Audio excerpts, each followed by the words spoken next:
They say that long ago the first ruler of Windsland, King Heath, reigned with a wolf at his side. The sacred beast had thick black fur and golden eyes. The wolf guarded the king day and night, and people came to look at them with fear and reverence. But one day the king made a mistake and went to the banquet alone. The king died after drinking poisoned wine. The wolf, left without an owner, disappeared into the northern mountains. But now, there is a legend about him. When one who is worthy to become the successor of King Heath ascends the mountain, the wolf will become his servant and grant him absolute sovereignty. Despite the restrictions of the church, this romantic story attracted many devoted fans, and a woman appeared who claimed that she was the wolf from the legend. Her hair was the color of a raven's wing and her eyes were golden. She knew more about King Heath than scientists. They say she often looked at the northern mountains with despair. She was none other than King Tristan V's second queen, Catherine Blythe. Well, stop crying. You are no longer a child. Save your tears, Ophelia. We will all die someday, the queen said to the maid held by the knight. The queen told the maid not to worry about her, and think about that child left behind. People in the crowd shouted, "Mad queen, witch, if you really are the wolf from the legend, then prove it." Catherine replied that she was not a traitor or a witch. "If there's one thing I'm guilty of, it's that I fell in love with one person. So I'm not afraid of death," the mad queen said finally. People in the crowd doubted. What did they want? What made them come before dawn expecting the execution of the queen? Perhaps in the farthest corners of their hearts, they all cherished the hope that they were all wrong and the queen was not mad, and that the legend will come to life before their eyes. But the miracle did not happen, and so came the end of Queen Catherine Blythe, the one who so proudly declared her innocence before justice. She wore both luxurious jewelry and accusations of high treason, adultery, black magic, and attempted murder. That same evening, a grand banquet was held in honor of Catherine's death. That's the kind of person she was. Her mere existence evoked fear rather than hatred. She was one of those villains whose absence brought relief, not joy. "What are you all chatting so happily about?" the girl asked them. Unlike the mad queen Catherine Blythe, the first wife of King Tristan V, Monil of Pembroke, enjoyed the trust of the nobility. This was the very moment when the jester met her only relative, Princess Verona. The jester bowed before her. "You look amazing, Your Highness," Duke Langston told her. "He's arrogant and short-tempered, so it's easy to tell what kind of person he is." The Duke replied that they were simply saying goodbye to the Mad Queen. The girl asked if they had fun in her absence. He replied that they left the best part for her. "Jester, tell us the joke you have prepared," said the Duke. And Princess Verona looked at the jester and said, "It is you, the jester whom my father adores." The guy got embarrassed and replied that her father just calls him over when he's bored and makes him juggle. That's all. Then the princess asked him for a joke. And after the princess's order, the jester gave a performance with insanely vulgar jokes about Catherine Blythe. All the nobles enjoyed it. They were literally bursting their bellies with laughter. Everyone except Princess Verona. She asked the jester how old he was. He replied that it was 14. The princess asked if he liked telling such jokes. When the jester asked if she liked them, the girl replied that they were too rough. The girl mentioned that it was no surprise that Duke Langston approved of them. But in future, she asked the jester to refrain from inappropriate actions in the palace. The guy asked for forgiveness and promised her that this would not happen again. An unfamiliar feeling forced him to freeze in place for a long time. "How dare someone like me be rude to someone so majestic?" thought the jester. It's amazing how people can be rude to each other or bring joy. But the natural joys and sorrows of human relationships are inaccessible to him, because the duty of the jester is to amuse others. This situation was unexpected for 3 reasons. Firstly, the very fact that someone considered him a person, and not just a buffoon. Secondly, it happened in the royal palace. And thirdly, the person in question is Her Royal Highness. The jester shouted at the sir to stop pulling him and let go of his hand. Sir asked not to make a fuss and said that he didn't bother him that much. It was Lord Ainsley, the Prime Minister and old friend of the king.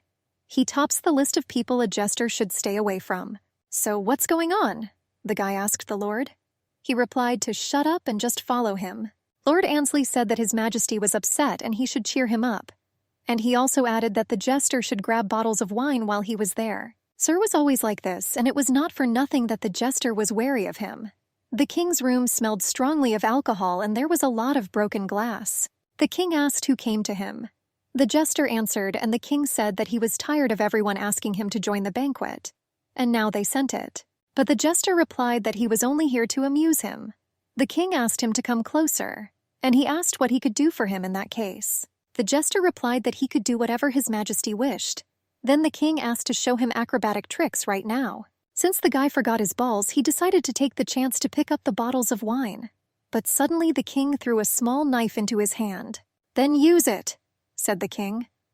The jester was scared but still began to juggle with knives, and the knives cut his body as they fell down. The jester was covered in blood and the king stopped him. "You really seem to love her, your highness. Don't worry, I'm a court jester. My smile will never waver," the guy thought. When the jester was walking along the corridor, he saw a girl on the floor who was drawing. It was Lax, the second princess of the kingdom of Windsland. She is probably the sweetest person in the entire palace. Children's laughter makes the jester invincible. But what is she doing on the floor in the corridor? Lux was glad to see him. She showed the jester her drawings. On them were her mother, Ophelia, and herself. When the jester praised her for her beautiful drawings, the girl wanted to hug him. To which the jester explained to her that she was a princess, and if he touched her, he would be sentenced to death. The guy asked why she was wearing a black dress. The girl replied that it was Ophelia who dressed her up like that. The maid Ophelia opened the door of the room and called for Lux to come inside as it was time for bed. Ophelia carried Lux into the room and the girl waved to the jester. The jester smiled at the girl and made faces. The maid did not really like the fact that they were communicating. "Lady Ophelia, I am truly very sorry for the queen," the guy said to the maid. If anyone else had uttered these words, it would have amounted to dangerous political speech. But no one cares about the jester's opinion. What he said were just words of consolation. Ophelia thanked him. The world is a very interesting place. When the guy peeked through the crack in the door as Ophelia packed Lux's things into a suitcase, the girl watched the maid from her bed. "Jester, it won't be good if they see you snooping around," said Princess Verona. The guy replied to Her Highness that he was not snooping, but she showed him to shut up and stand quietly. The princess asked if he knew what they were doing. The girl and the maid are preparing to leave. A proposal was voiced to annul the marriage of the king and Catherine. The trial was supposed to end today. This child is no longer a princess and will be declared illegitimate. Princess Verona believed that this was for the best. A child born to a traitor would be killed. She would not survive here. The princess noticed the blood and asked the jester if he was wounded and what happened to him. The jester replied that His Majesty wanted to see something funny, so he injured himself while performing a trick. "At times I really don't understand my father. How can a monarch allow himself to be so irresponsible? Still lusting after this woman? She hides in her chambers like some capricious child," the princess said and left. The jester and Princess Verona were sitting next to each other in the room. Verona asked the guy why he was looking at her like that. He replied that she was very beautiful. In fact, everyone has those embarrassing memories that haunt them before bed. It was one of those moments for the jester. After all, he was so stupid at 14. The guy told the princess that she was beautiful and a little scary, but she seems like a good person and energetic. It seemed to Verona that the medicine was to blame for his confessions. The princess said that the medicine they gave him for his wounds seemed to be quite strong. The jester asked why she was so kind to him. The girl replied that the jester does not seem to expect anything from other people.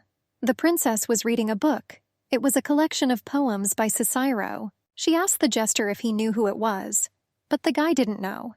Then Verona said, "Then listen to this. It sounds lovely." And then the princess read him Cicero's love letter in a low voice. Distraught that his beloved is doomed to death, the poet tries to immortalize her image in his poems. Then the jester learned that writing would be pleasant. The princess asked the guy if he liked it. He replied that it was wonderful. The girl said that from now on, if he wants to make fun of this woman, he must use such refined expressions. The jester did not understand her. Then Verona asked the jester to make a joke for her. The guy thought that he could not disobey her. And even if she asks to dip the most beautiful thing in the mud, he will not disobey. So, the jester twisted Cicero's love letter into the most sophisticated, graceful, and poisonous joke he ever uttered. His performance seemed to burn his throat. But the princess laughed. 6 years have passed since then. It was sudden, wasn't it? They say good times fly by, and the guy was sure that today would be another wonderful day. But his thoughts were interrupted by Lord Ansley, who called out to him. and the jester began to run.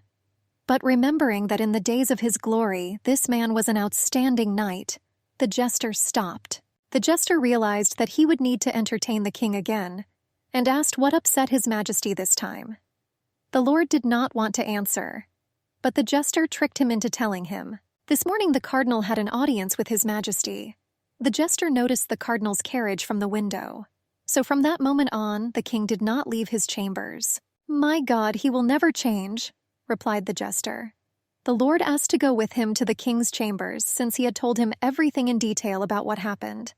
The church believes that the king is an intolerable troublemaker, and the king thinks that the church is like annoying flies.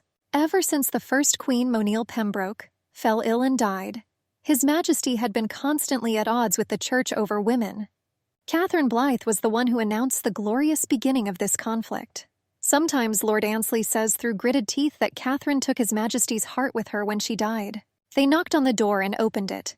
The king lay in the dark and the room was hard to breathe from the smell of tobacco. The king's former self shattered into thousands of pieces in Catherine's absence.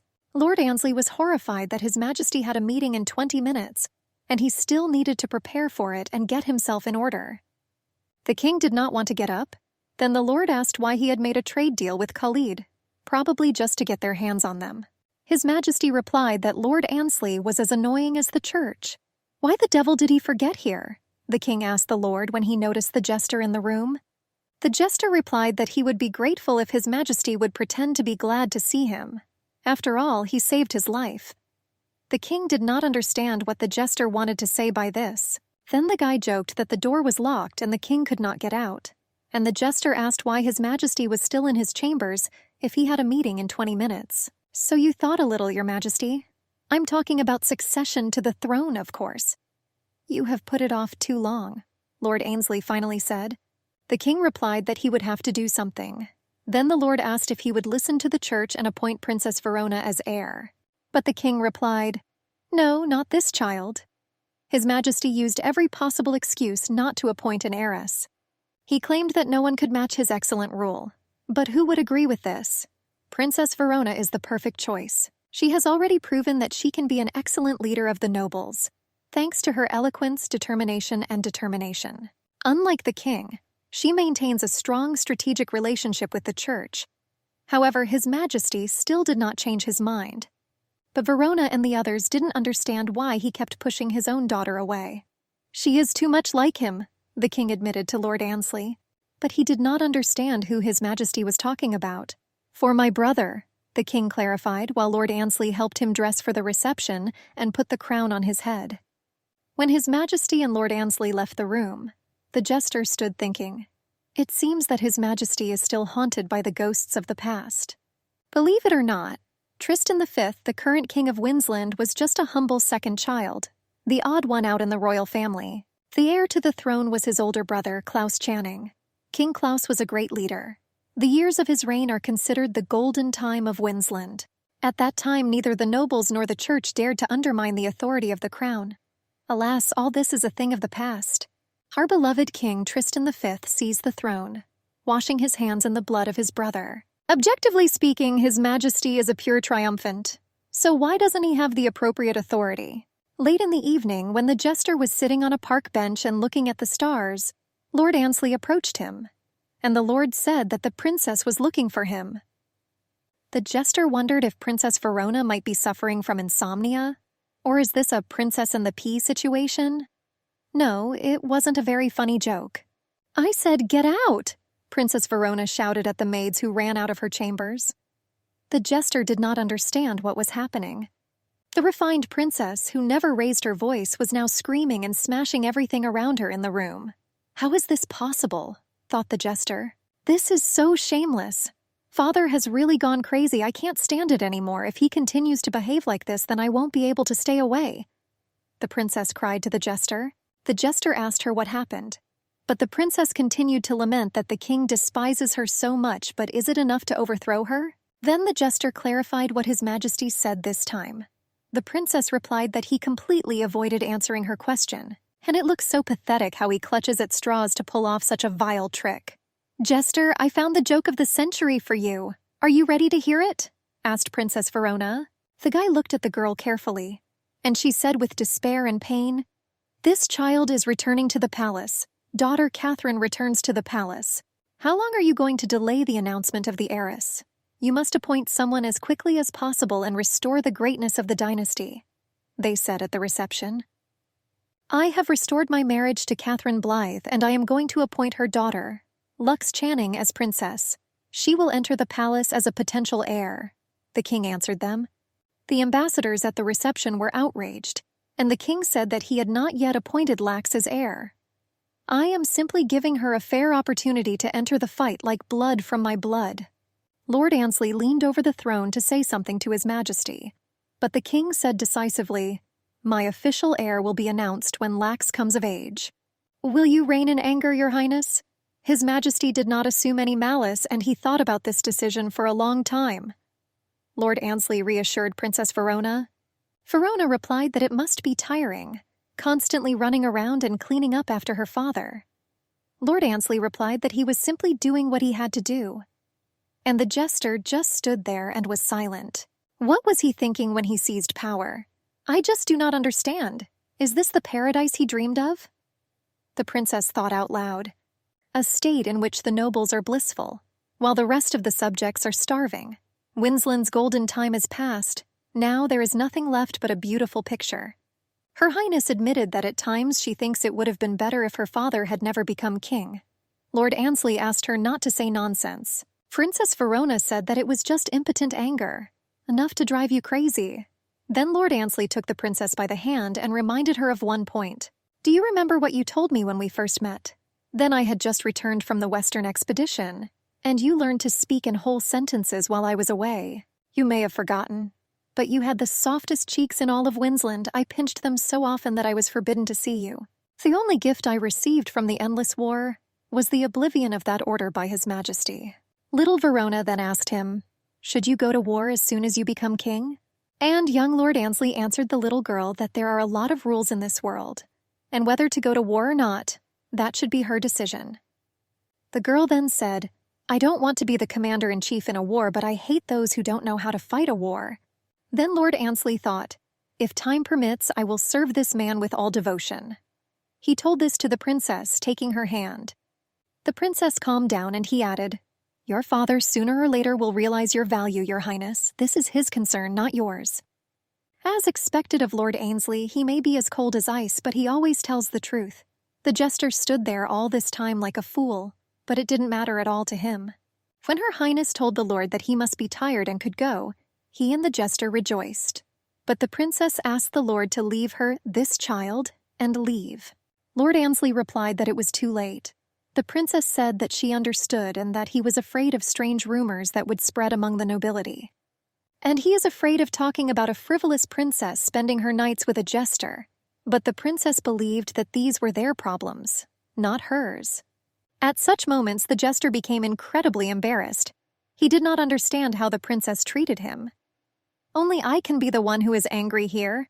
Why do you have such a face?" asked the princess. "Actually, I remembered an old story to cheer you up, Your Highness," the guy replied. "But Lord Annesley beat me to it." Then the princess asked with interest what kind of story he wanted to tell her. This was supposed to be a story about their first meeting.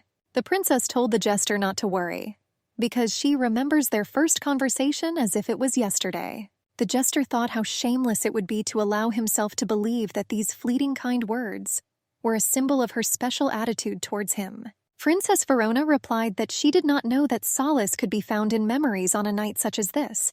The jester replied that it was because it was from childhood. Then Verona said that she would share one of her memories in response. When she was little, the library was her playground. Little Verona created her own kingdom with a castle made of books, and the characters in the books were her subjects. The jester said that this was very nice and asked him to continue. Later, Verona read all the books from which her castle was built, and she grew so tall that she could no longer fit inside the castle. And not only did her body mature, she was no longer interested in children's games. The girl left that castle in the past, but as soon as she looks back, she sees her father in it. The jester silently imagined the princess's past and saw an invisible trace of loneliness that continues to this day. Some things were familiar to him. They say that lonely people understand others better. If the princess understood him this way, it would more than compensate for his feelings. Of course, he wouldn't dare write to her about his feelings. How does he even know about love? But the moon that night was especially beautiful. The jester always feels a little lonely in the morning, but for some reason today it was felt too acutely. Is it because last night felt like a dream? Neither a child, nor an adult, nor a clown, nor a person. Every time he looks into those impersonal eyes in the mirror, he feels emptiness. But now is not the time for feelings, it is time to start the day as a jester. That's what the guy thought when he washed his face and looked at the drawing of little Lux, which was cheerful on his wall. Aunt Gertrude fed the guy oatmeal. She is very caring, and the guy was very grateful to her for this, but he didn't really like that she treated him like a child. The guy told his aunt that Princess Lax was returning to the palace soon, and he must repent. He is incredibly sorry for Princess Verona, but Princess Lux will be back soon. This charming, sweet little princess. The jester was crazy about her. After all, a real jester lives only for the sake of children. The jester wondered what he could do for the princess now. After all, before he played with her, pranked her, asked her riddles, showed her tricks. Aunt Gertrude said he should just keep doing the same thing. And she said that sometimes the best answer lies on the surface. The guy thanked his aunt and ran, rejoicing that now there was no need to prepare a grand reception. He decided to bring back happy memories to her. His cheerful thoughts were interrupted when he saw guys in knightly armor demanding coins from a simple guy, a scientist, and he asked them to return his book. The jester knew that the leader of these robbers, Knight Penton, this was an outstanding knight, a student who even had several audiences with the king. Despite his young age, he aims for the highest position. Why are all talented people such bastards? The jester greeted the knights and asked to let the boy go. After all, anyone looking at him will immediately understand that he is an aspiring scientist without a penny in his pocket. "What do you think you are?" asked Knight Penton, placing his sword on the jester's shoulder. The jester answered him that he was just a jester, without a name or origin. The knight said that it is good that he understands this and knows his place. Then the guy asked what the jester could offer them in return. The jester invited them to look at his hand, which contained 4 coins. When Penton reached out to take them, they disappeared. The guy was indignant. "What kind of joke is this?" "Excuse me, these little bastards are afraid of strangers and have escaped into my breast pocket." And from his breast pocket, the jester took out multicolored flags on a rope. The jester apologized and promised that this was the last time. And in fact, the coins are in his hat. The knight said that if he was lying, he must prepare to lose his life. But the jester swore that this was the last time. Suddenly, a dozen doves flew out of the jester's hat and flew at the knight and his assistants. And the jester and the scientist guy ran towards the castle. When the guys disappeared behind the castle wall, the stranger thanked the jester and introduced himself as Lennox. He was chosen for a charity training program from the Princess of Verona. Lennox asked his new friend to accompany him to the observatory. The jester said that he knew the way and asked to follow him. The jester asked if the guy always talks so strangely. His speech was just a little unusual. Lennox replied that he lived with his uncle and had no friends. Then the jester asked how old he was and whether he had ever played games. The guy replied that he was 12 and one day he learned a new astronomical formula and his uncle gave him a sugar cube. "What about tag and tag?" asked the jester. Lennox said no. Then the jester thought, what a boring childhood. After all, the main job of a jester is to protect the innocence of childhood. Then the jester asked Lennox if he had ever been to the circus. The guy didn't know what it was, and the jester said that every summer the circus sets up a tent on the square, and there is a lot of delicious food there. "Have you ever tried baked apples with caramel and cinnamon? Or fried potatoes in pieces?" the jester asked the guy. Lennox was eager to try these delicious dishes and asked what else was there. And the jester showed him the stairs and said that there was an observatory there. The jester said that unfortunately it was time for them to say goodbye. The guy asked, "What about the circus?" And the jester asked him to be silent, because there are too many old people here who hate fun. He promised to sneak Lennox there, but he must keep it a secret. And the guy ran to the observatory with the thought that the circus seemed like an amazing place. The jester approached Princess Verona, who was practicing with the sword. The princess finished her workout and the guy handed her a towel. After drying herself, she showed him the knights who were training nearby and asked if they were trying hard enough. The jester replied that he was not sure, because in his opinion they should work as hard as they can. Then the princess asked what he would do if tomorrow one of them became king. The jester replied that he would leave Windsland that same day and invited the princess to go with him. But she assured him that this would never happen. "I never thought that I might not become queen. I was born to rule the country, and this is my destiny," the princess admitted to the jester. Princess Verona said she was not going to sit idly by while her life was ruined. The jester asked who dared to stand in her way. She replied that this was the daughter of that terrible woman. The jester asked how she could interfere with her. She was still small. The princess said that he did not understand anything. Princess Verona believed that anger runs in the blood, and even though she is small, she is still her rival. And Verona decided to issue a decree, as the Princess of Windsland. Anyone who shows even an ounce of kindness to Lux Blythe or her nanny will be severely punished. And she corrected herself that no one should even talk to them. "Mark my words, before the year is over, this child will leave the palace on his own 2 feet, the princess decisively told the jester. Princess Verona hugged the jester's face with her hand and said that this also concerned him. No matter what rights and concessions the jester had before, times are different now. The rights of a jester. The right to complicate life without realizing it. The right not to be serious. The right to live as if you were in a comedy. The right to laugh at His Majesty the King. And all these rights are needed to challenge the laws for the sake of human joy. If I talk to her, how will you punish me?" the jester asked the princess, and she looked at him and asked if he really wanted to know. The jester sat and smiled, but in his head he had completely different thoughts. "But still," I thought, "you know, Your Highness, I could not disobey your order." The guy was sitting at the table at home and thinking what to do. As soon as he thinks about the fact that poor Princess Lux will be unloved, his heart breaks into pieces. Aunt Gertrude asked what upset him so much, and the guy asked if she never received orders. For example, if someone talks to Princess Lux or is kind to her. The aunt replied that she had heard something similar, and she thought that this careless nobility was dividing the territory again. But the jester told her about the order of Princess Verona and that it affected everyone in the palace, including him. The aunt gave the guy fresh bread, and he picked out the crumbs from the middle of the bread.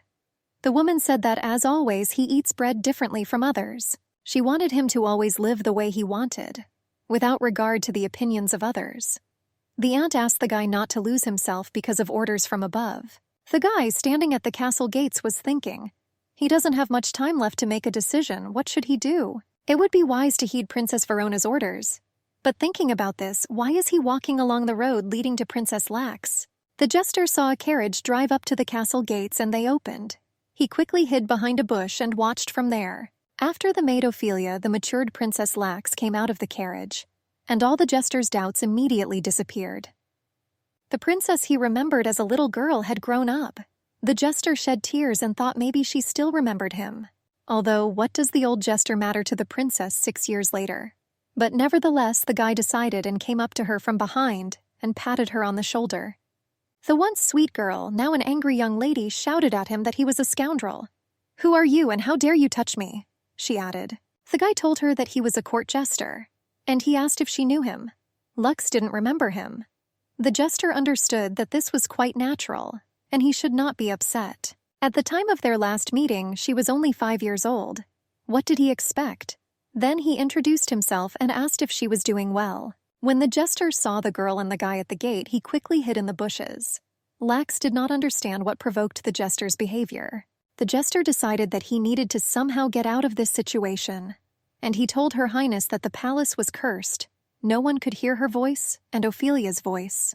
"And who cast this curse?" the princess asked the jester in disbelief. He replied that it must be one witch who holds a grudge against the royal family. The princess asked, "But why then he can hear her?" The jester replied, "Who cares about a humble jester? Even the witch forgot about me." But he warned the princess that if this fact comes out, then we might place a curse on him too. Therefore, he asked to make it their secret. Princess Lux didn't understand why she should believe him. Then the jester suggested that she go and check everything herself. Then she approached the lady with her gentleman, and the couple pointedly turned away and walked away from her. The girl went up to the bushes and told the jester that he was right, and they did not hear her. Lux asked if her father would hear her. The jester replied that he would hear, as would the prime minister. The girl thought this was strange. Ophelia was angry that no one had met them. and the suitcases in her hands were very heavy. The girl offered her help. The jester greeted Lady Ophelia. The girl was surprised that they knew each other because she didn't remember him at all. The guy asked the maid to go and talk to him. She reluctantly agreed to go with him. Ophelia scolded the jester that he was up to something. Then the jester admitted that the current situation in the palace was terrible. Princess Verona forbade everyone in the palace from interacting with Princess Lax. Ophelia gasped, "Oh God, poor princess, she already has a difficult life." The jester promised that he would help them. Then the maid, taking the guy's handkerchief to wipe away his tears, said, "Jester, I didn't want this, but I have one more request to you. Are you helping me?" The jester helped Princess Lux and Ophelia lift their luggage up to the floor in the freight elevator outside the window. The girl really liked it and asked the jester to give her another ride. Then the princess apologized for her misbehavior. Lux said she was here as the Princess of Windsland and should act like it. The jester did not consider her behavior unworthy. "Your Highness, how often do you have to control yourself?" the guy asked. Princess Lux was given the disposal of the chambers that previously belonged to Catherine Blythe. What heavy burden lies on her small shoulders? The jester asked Ophelia if the princess knew how Queen Catherine Blythe died. He was afraid that the truth would accidentally slip out of his mouth. Ophelia said that not so long ago. She asked about this with extraordinary persistence. So I had to tell her, but without the terrible details. The girl then looked so sad and matured that the maid involuntarily began to cry. However, the princess took her hand in hers and smiled sweetly. The jester asked how they lived all this time. Ophelia said that by order of His Majesty they remained at Richmond Palace. They could not set foot outside the palace, otherwise it would mean their expulsion. But she was grateful to His Majesty. Ophelia began to cry, and the jester calmed her down. The girl ran up to the maid and said that it was not her fault.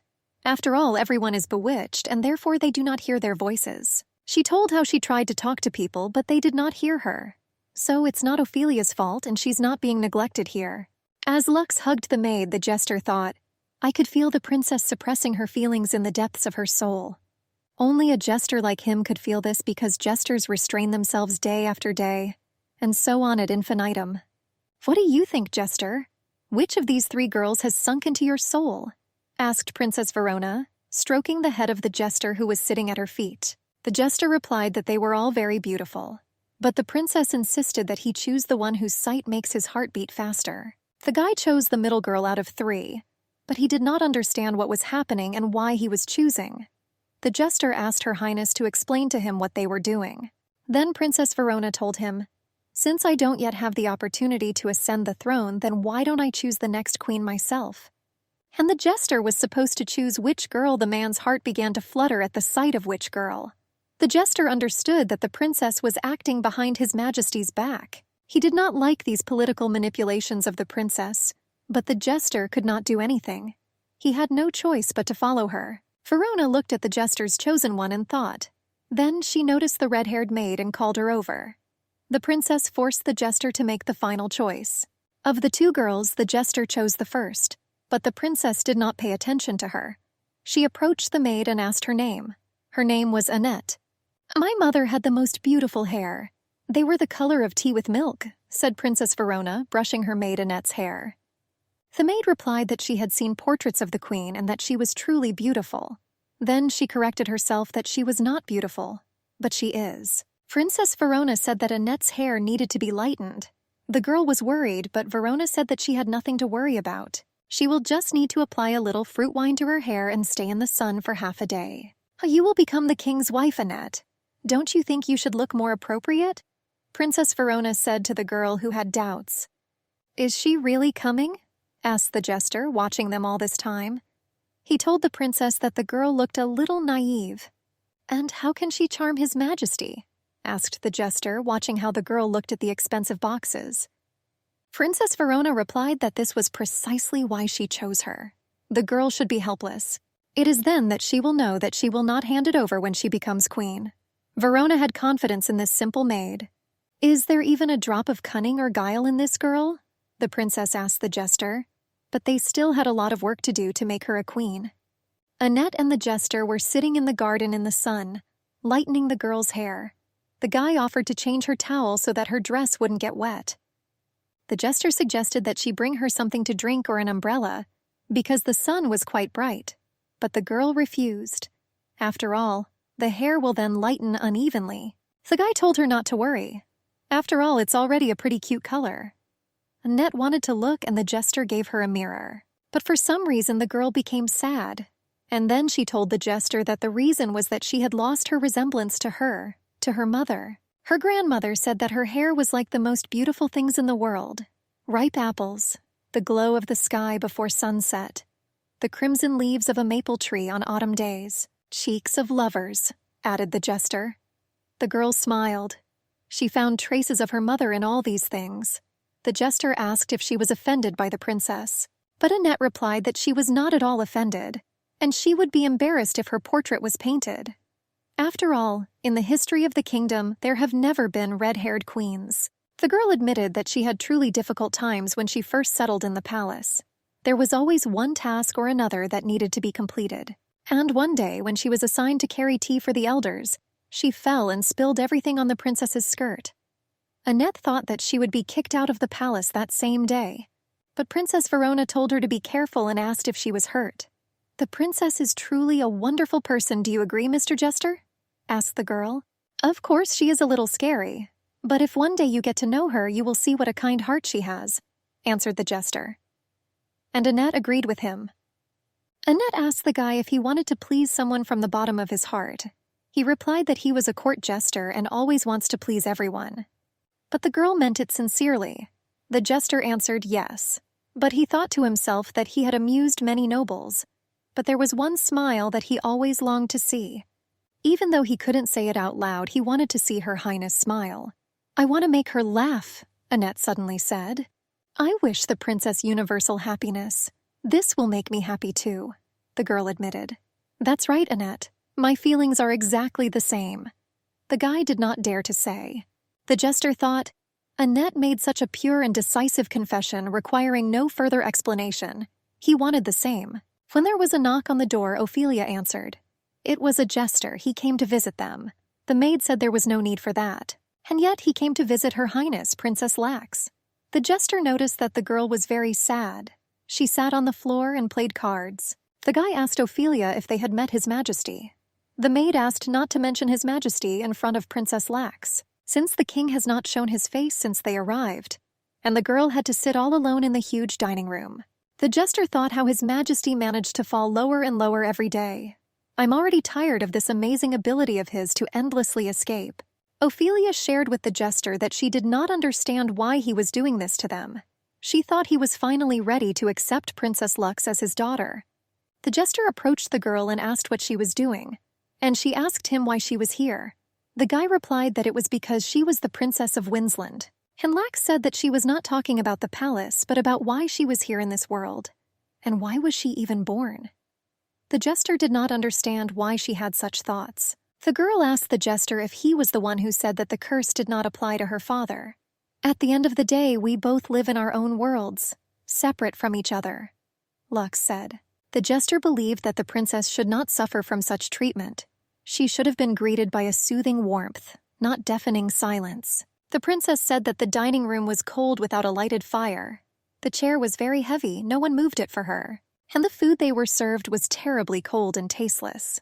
The guy thought how sad she was to see the empty chair opposite her, and not her father's smiling face. What happened to the princess was extremely unfair. And we are not just talking about the current situation, and about all the terrible things since that fateful day 6 years ago. The princess told the jester that there was only one of those cold dishes on the table that could be eaten, pea soup, and this dish can be found both on the table of the king and the commoner.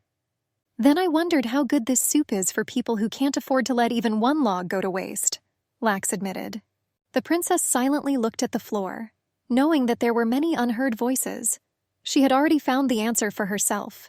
Knowing that she again had the opportunity to lead them, the jester had no difficulty in naming the reason for her birth. As the princess fell asleep in her bed, Ophelia told the jester how during their stay at Richmond Palace they had picnics on the hills nearby. And the princess often spent time with peasant children. One day she asked about black bread. The maid replied that this was the main food of commoners. Then Lux asked why it was so different from what they were eating. She didn't understand why she was eating white bread then. and why her nails weren't as dirty as other children's. All this time, Lux asked Ophelia why they lived differently from other people. The maid believed that the princess was truly a special person. When the princess fell asleep, they sat by her bed, breathing in time with her breathing. It's like caring parents sitting by their child's bed, always leaving the company of good people. The jester felt the emptiness more acutely than usual. The cold that then penetrates under the skin is so acrid that he no longer has the desire to encounter this warmth again. Suddenly, Princess Verona called out to the jester running along the corridor. The jester immediately thought to ask her about how things were going with Annette. Verona replied that her southern accent was not softening, and you need to start looking for a private public speaking teacher. The princess noticed that something was wrong with him. I violated your personal order, Your Highness. I spent time with my daughter, Catherine Blythe. And if you ask whether even jesters are capable of experiencing pangs of conscience, then the answer is yes. The proof is right in front of you, thought the jester. Next to the princess, he felt a little more human. However, this is only possible in Her Highness's world. But the jester answered her that everything was fine.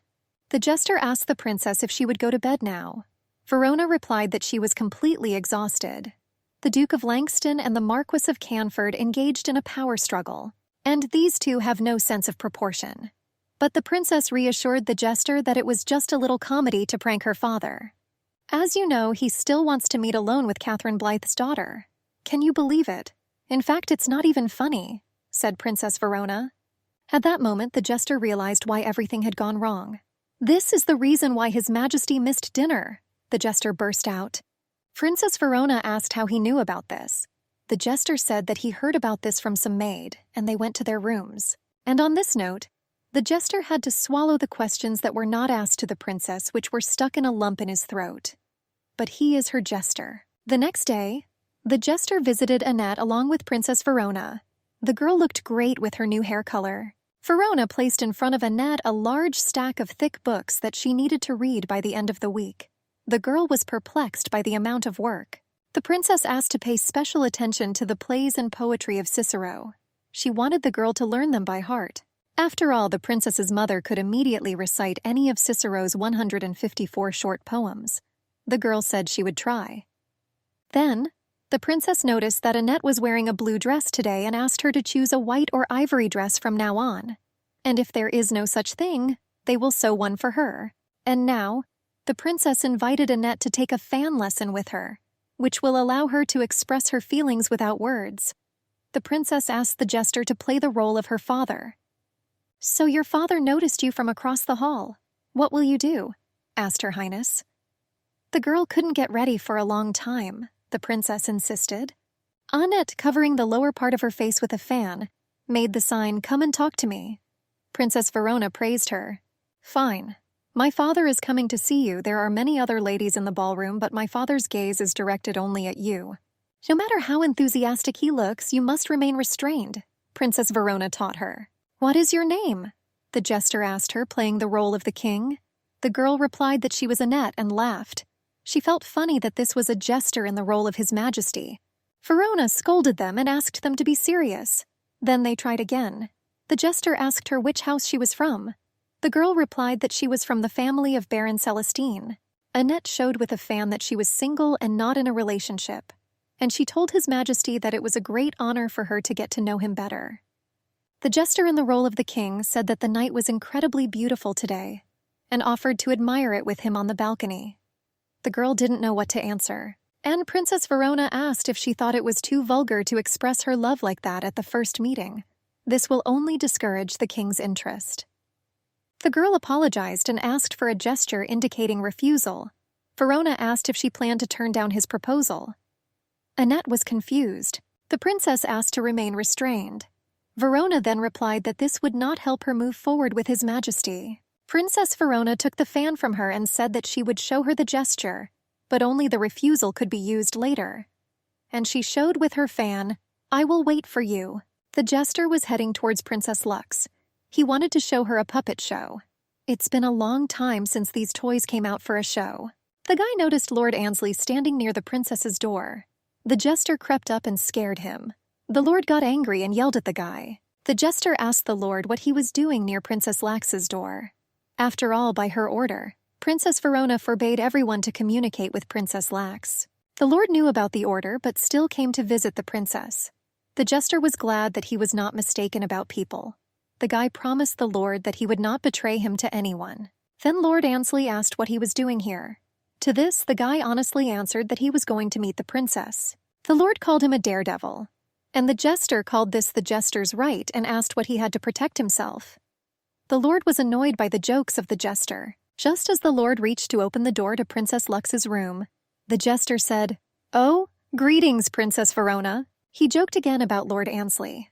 He was annoyed but tried to open the door again.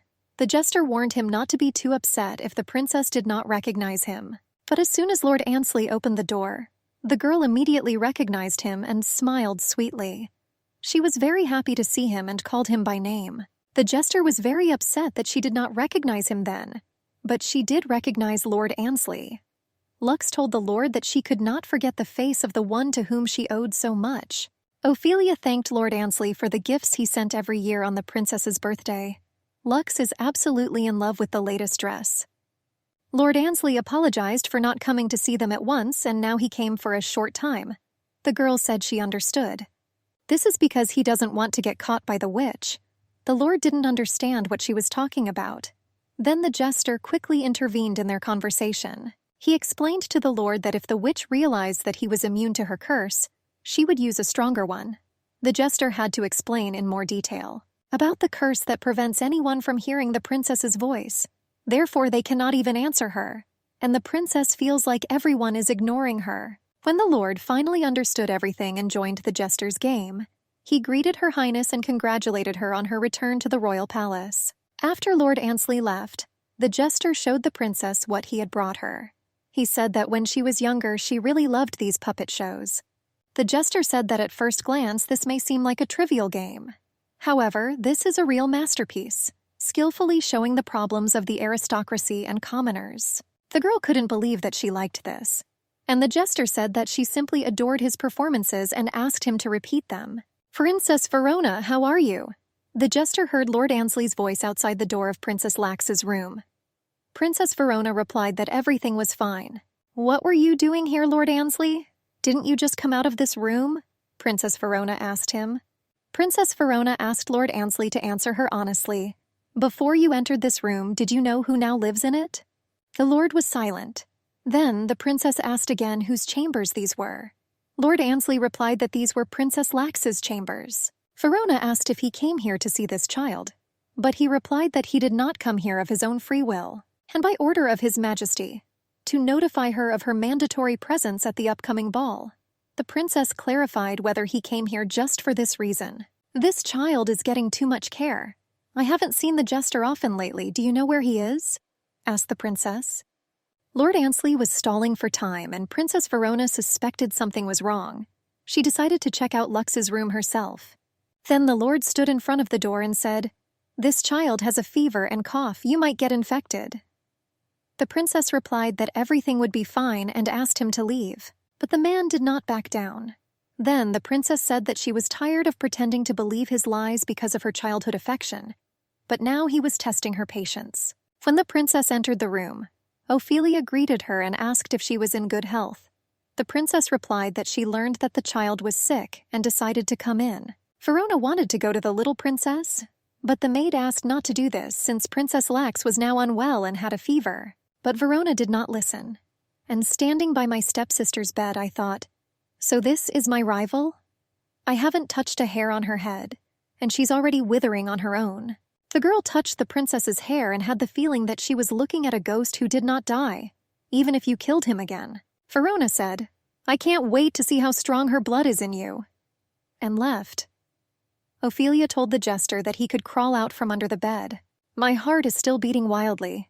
Just think, you came all this way looking for me. How long have you had suspicions, Your Highness?" thought the jester. The jester looked into Princess Verona's room and said that he had been told that she was looking for him. The princess asked where he had been. He replied that he was helping in the kitchen. Then Verona showed him Annetta in the dress that she would wear to the upcoming ball. The dress was beautiful, but the jester thought it was very familiar. The princess replied that it was her mother's wedding dress, and most likely he saw him in the portrait hanging in the hall on the second floor. Princess Verona hugged Annette and said that her blush was too bright. The jester said that the problem would be solved as soon as the princess took her eyes off her. But still, Annette and Queen Manil are like twin sisters? No, it's as if your portrait came to life and came off the canvas. Are you happy now, Annette? You said that the princess's happiness is your happiness, so why are you unworthy of having your own personal happiness? Thought the jester, looking at her. Princess Verona said that her mother was her father's first and purest love. Therefore, she was sure that her father, as soon as he saw Annette, would be overwhelmed by the memories of those days. Princess, you too can become happy even if you don't do anything like that. No, you deserve to be happy, the jester wished. The jester begged Aunt Gertrude to find him a tailor. She didn't understand what to do, and why suddenly in the morning the guy pestered her with such a request. The day before, when Annette was trying on the queen's dress, Princess Verona noticed that the girl felt ill. This was due to the fact that the corset was squeezing her too much. The girl apologized, but the princess calmed her down. Her mother always corseted her waist too much so that her figure remained as slender. Annette said that she would endure it if she had to. Princess Verona replied that if she fainted, then everything would go to waste. Or maybe it will play into your hands.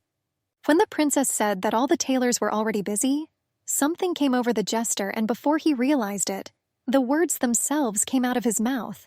I'll go to the city and find a tailor, the jester said unexpectedly for himself and everyone else. The princess warned that we need someone reliable. A tailor must be capable, but at the same time not very famous. Princess Verona did not want to trust anyone with her mother's dress. The jester promised the princess that he would try his best. The guy told the aunt that it doesn't have to be a tailor, it will be enough if he just sews well. Then Aunt Gertrude remembered that her younger sister was deft with needles, and she will try to ask her. The jester was very grateful to her. While the guy and his aunt were arguing about who was stealing her bread, a guy in a black hood came to them. I beg your pardon, Mr. Theo.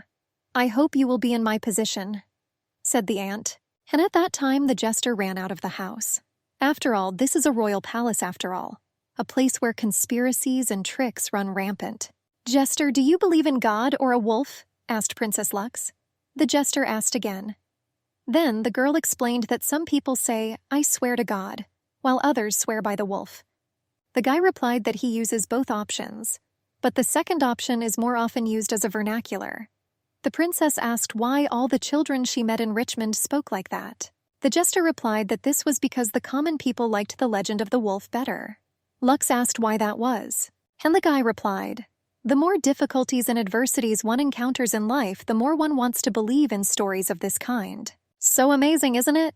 Anyone can become king if chosen by a wolf. This is more than the salvation promised by religion, the guy said. Lax listened to him with great interest. She asked if there really were wolves in the northern mountains. The jester replied that sometimes screams could be heard from there. However, no one can say with certainty that this is because of the wolf from the legend. All this time, the jester was trying to find his toy frog for the performance. The girl said that he could show her the performance later. The jester remembered that this was her favorite game. Lux said she's not that little kid anymore. Actually, my sister touched my hair that day when she came into my room, she told the jester. Lux admitted that she was scared at first because she thought Princess Verona would pull her hair hard, but she only stroked them lightly. Her fingers gently ran through the strands of hair, but it was unpleasant at the roots, as if she could only their girl at any time. Looking at my hair, she said that she sees in me a ghost who does not die, even if he is killed again. What does this mean? The girl asked the jester. The jester asked her not to think about it, but the girl couldn't do it. Then the jester told her about his 5 jester commandments. The first commandment is, take nothing to heart. No matter how much pain you feel, you should smile and let the pain pass through your fingers as if it were water. The second commandment, don't be afraid to joke.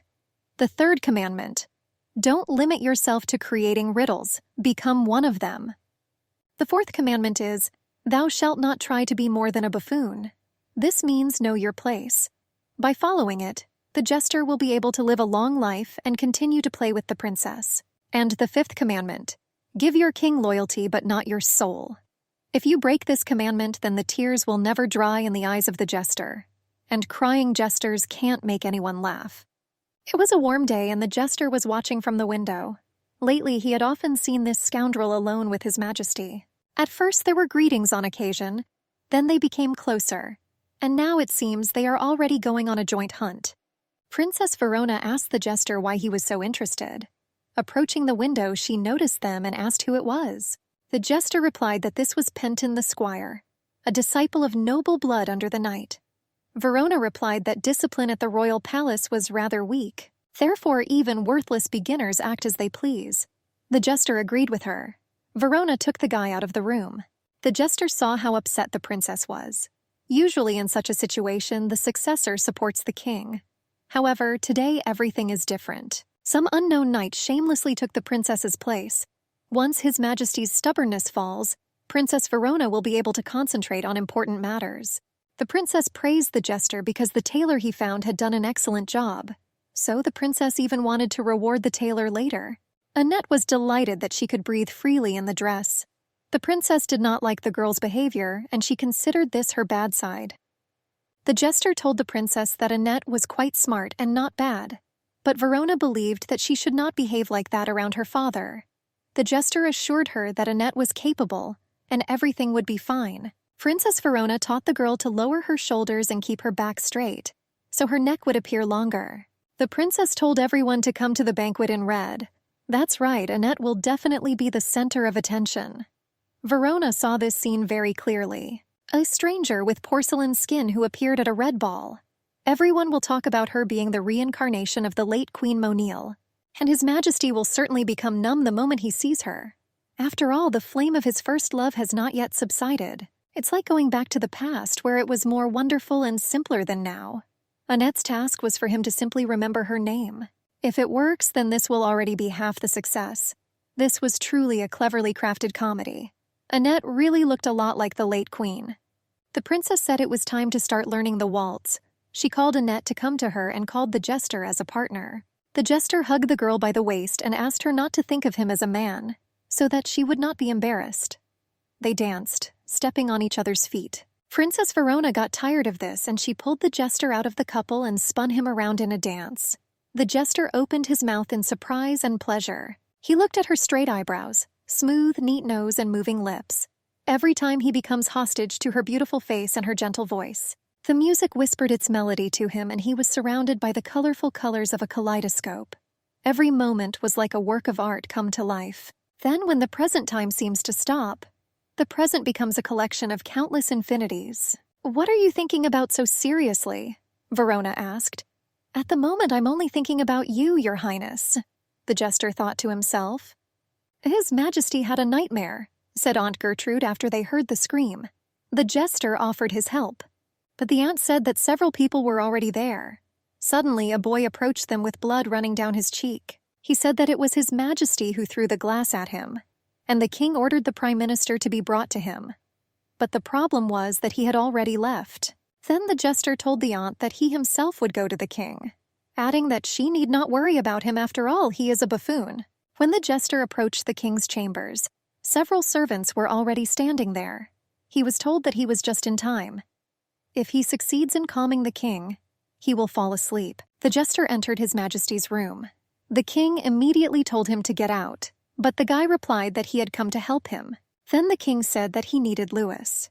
The jester answered him that it was night and the Prime Minister had long left the palace. "Does His Majesty hear these sounds, similar to the screams of dying soldiers?" The jester replied that the smoke from the boa seeds was harmful to his health. The king replied that he spoke just like Louis.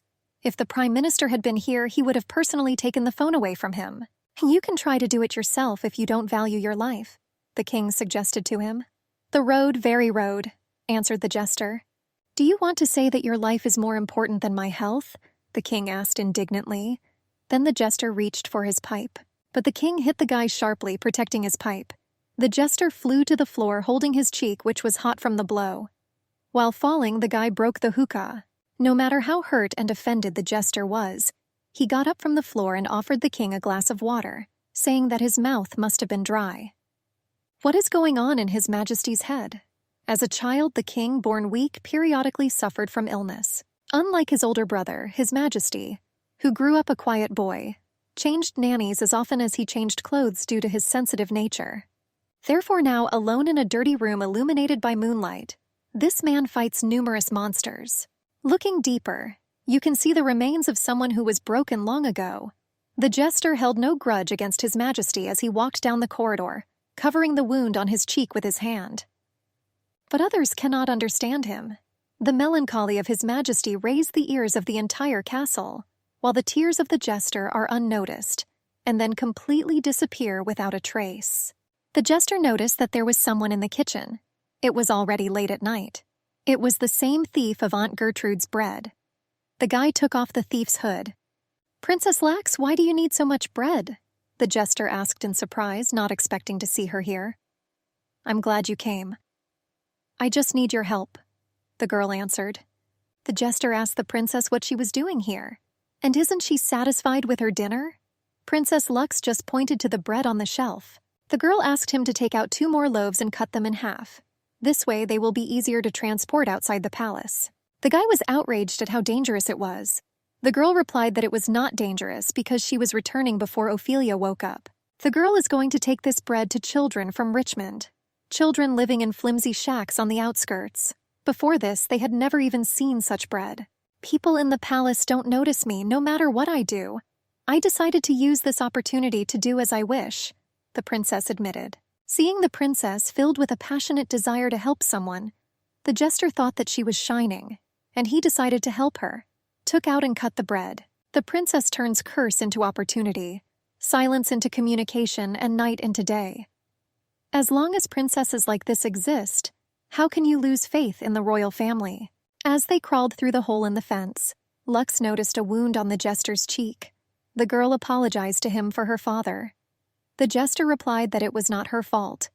Then the girl took the jester's hand and said that they had to go. Every time he saw Princess Lax like this, he realized that she was the sister of Princess Verona. When they entered the clearing, the children were already waiting for them. They treated them to bread. Lax asked them to share it among all the children. The children thanked them and ran home. The jester asked the princess if she didn't know with them. The girl replied that there was no need for this. The jester looked at her in surprise. Her eyes looked at people from a completely different world. It's such a shame that she will never be able to be among these innocent children. The jester's job is to make children happy. The little princess brought smiles to children, so he decided to take responsibility for Princess Lux's smile. The guy asked the princess not to run away on her own anymore, as this could be very dangerous. She promised the jester to always take him with her. The next morning, the jester joyfully ran down the corridor to Princess Lux's room. But when he noticed who was in her room, his good mood quickly disappeared. "Jester, come in and meet me. My father chose this knight as my escort," said Lax. It was Serpentin, and the jester was not happy about this. The jester approached the princess and quietly said that he needed to talk to her. The princess scolded him for not greeting Serpentin. After all, he may think that the jester is rude to him, and with Serpentin, Lax will now be able to travel anywhere in the castle grounds and beyond. But the girl noticed that there are many people in the palace, including Penton, who are not enchanted. More and more often, she noticed inconsistencies in the jester's story about the curse. Lux tried to find a logical explanation for this. At first, she thought that the curse did not affect those who loved her. After all, in fairy tales, a witch's curse is usually broken thanks to sincere love. But when she saw Princess Verona, she realized that she was mistaken. The jester was about to say something, but the girl said that she understood everything. This witch is a beginner, and this is the only explanation. She wanted to put a curse on the entire castle, but she only managed to enchant half of its inhabitants. The jester began to laugh with relief at this version. In fact, the jester wanted to talk to her about the knight. For Princess Lax, having an accompanying knight means more than simple safety. It represents hope that her father has not forgotten about her. Relief at being welcomed back into the royal palace. Now she can freely consider this place her home. In this case, the jester decided that he had decided that the most important thing was her happiness. The jester asked Princess Lux where she wanted to go first, now that she had a personal escort. The girl replied that she wanted to meet her father, and now she was already standing in front of the door to her father's chambers. Lux didn't understand why she wasn't allowed out to see him. The Prime Minister answered her that His Majesty was now discussing important issues with officials, and they will finish in about an hour, but maybe longer." The jester watched them from around the corner. He understood that the king needed a lot of courage to make up for these lost 6 years. However, the king still remains beyond the understanding of the jester. The thought that he hadn't met his daughter at least once in all this time. Ophelia calmed the princess and invited her to return to her chambers, but Lax insisted that she would sit in the hallway until her father came out. Then the maid went to get a cloak for the princess, leaving her alone with Serpentin. The jester, watching from around the corner, did not like this very much. The lord approached them and greeted Serpentin, and when Princess Lux asked him who it was, he said that she still wouldn't understand. The girl was upset, but suddenly the door to the chambers opened and His Majesty, King Tristan V, came out. Lux said, "Father," and the king began to run away from her along the corridor. The prime minister ran after him, and Lax ran after them and cried, calling for her father. Running around the corner, the king almost crashed into the jester. But without telling him anything, His Majesty ran on. Princess Lux asked Lord Ansley where her father was in such a hurry, but he replied that he didn't even know whether they should go looking for him. Then the girl decided, since her father was so busy, she would come to him herself, and she and Ophelia, accompanied by the knight and the lord, went to their chambers. Princess Verona was walking down the corridor to meet them with 2 girls, one of whom was Annette. The jester watched them from around the corner. One girl deliberately stepped on Princess Lux's dress, and the girl fell to the floor. Lord Ansley and Serpentin helped her to her feet. The jester felt like the most cowardly person of all, who hid and watched everyone from the side, doing nothing. The guy reached out to knock on the door to Princess Lux's room when someone grabbed him by the collar. "Strange buffoon stalking Princess Lux all day," Penton said. Serpentin said that he could not believe that the jester was so stupid as to swear allegiance to the abandoned princess. The jester said that she was not abandoned. Penton replied that being neglected and abandoned are the same thing, and he thought that only the princess and her nanny did not understand this. When Serpentin pressed his sword on the jester's chest, the jester said, "Come on, kill me, just know that Her Highness will not forgive you for this." "And what will she do? Will he tell His Majesty?" "Only the princess cannot even meet His Majesty, let alone tell him anything," answered the knight. "Who said we were talking about Princess Lux?" asked the jester. "If you want to kill a tamed animal, then be prepared to accept the wrath of its owner." The knight let him go and left, saying that the jester should not hang around here again. But he missed one fact. If the jester always did as he was told, would he become the best jester of Winsland? Aunt Gertrude noticed how the guy walked past her without makeup, and was very surprised. The jester knocked on the door to Princess Lux's room. When Ophelia opened the door, the jester said that he had put all his soul into choosing his clothes. Lax said it was unusual to see him without a hat. "Ask? No, I order. Don't leave my side today," Princess Lax asked the jester. The jester asked what about her escort, Serpentin. The girl replied that she did not like him, and next to him her whole mood deteriorates. But the jester replied that without his accompaniment, she might be in danger. "Because of him, I couldn't take bread to the children yesterday. He doesn't leave even late at night," the girl whispered in the jester's ear. The jester told her that he himself went to them and distributed several loaves of bread when he realized that she could not come. Lux said he was a great guy. The girl wanted to go to the city today. She knew that the knight would come to her and ask the jester to stay with her, but the guy said that if she dislikes him so much, then there is one way to keep him at a distance. She can, like a princess, give him orders to keep his distance. As soon as Serpentin approached Princess Lux, she ordered him not to come close. He asked why he upset her, and Lux replied that he was just ugly, and what can she do if she doesn't like him? Then he obeyed the order of the Princess of Winsland. At this time, the jester was watching them in a hood. He thought that if he kept such a distance, they should not notice him. But the guy came across Princess Verona. Verona said that she did not recognize him and asked where he was in such a hurry. The jester replied that he needed to go to the city to run a small errand. The princess touched his face and said that it was the first time she had seen his face without makeup. "It must be difficult to hide such a face all the time," she asked. The guy replied that he was already used to it. Then the princess said that he needs to walk like this more often. She left, and the jester wondered if the princess knew that her faithful jester was carrying out someone else's orders. No matter how experienced he is, he will never get used to walking on this thin ice. Perhaps that is why his heart is beating wildly now. While watching Princess Lax in the city at the fair, The jester noticed how two hooligans were pestering a guy he already knew. He called the gendarme for help. When he dispersed the hooligans, the jester approached the astronomer, and he immediately recognized him even without makeup. The guy admitted that he bought a book on medicine and asked the jester to keep it a secret. His uncle will curse if he finds out. Before that, he only read books on astronomy, and his parents died from the disease and he wants to find methods of treating it. The jester had a great idea and said, "Lennox, do you still remember my promise we were supposed to go to the circus together?" It was a fateful meeting between a boy in need of a friend and a girl in need of an ally. And the jester took the guy by the hand and led him to Princess Lax. Every year around this time, a troupe of traveling circus performers comes to the capital to perform amazing performances, being fugitives from the fallen empire. When Princess Lux drove Serpentin away from her to watch the performance, the jester brought the guy closer to her. Now everything was ready for the show. Do you know who is standing in front of us? "The second daughter of the Channing family, Princess Lux," said the jester. When Lux turned around, Lennox immediately fell in love with the princess. The jester pushed the guy towards her. Lennox introduced himself and said he was glad to meet her.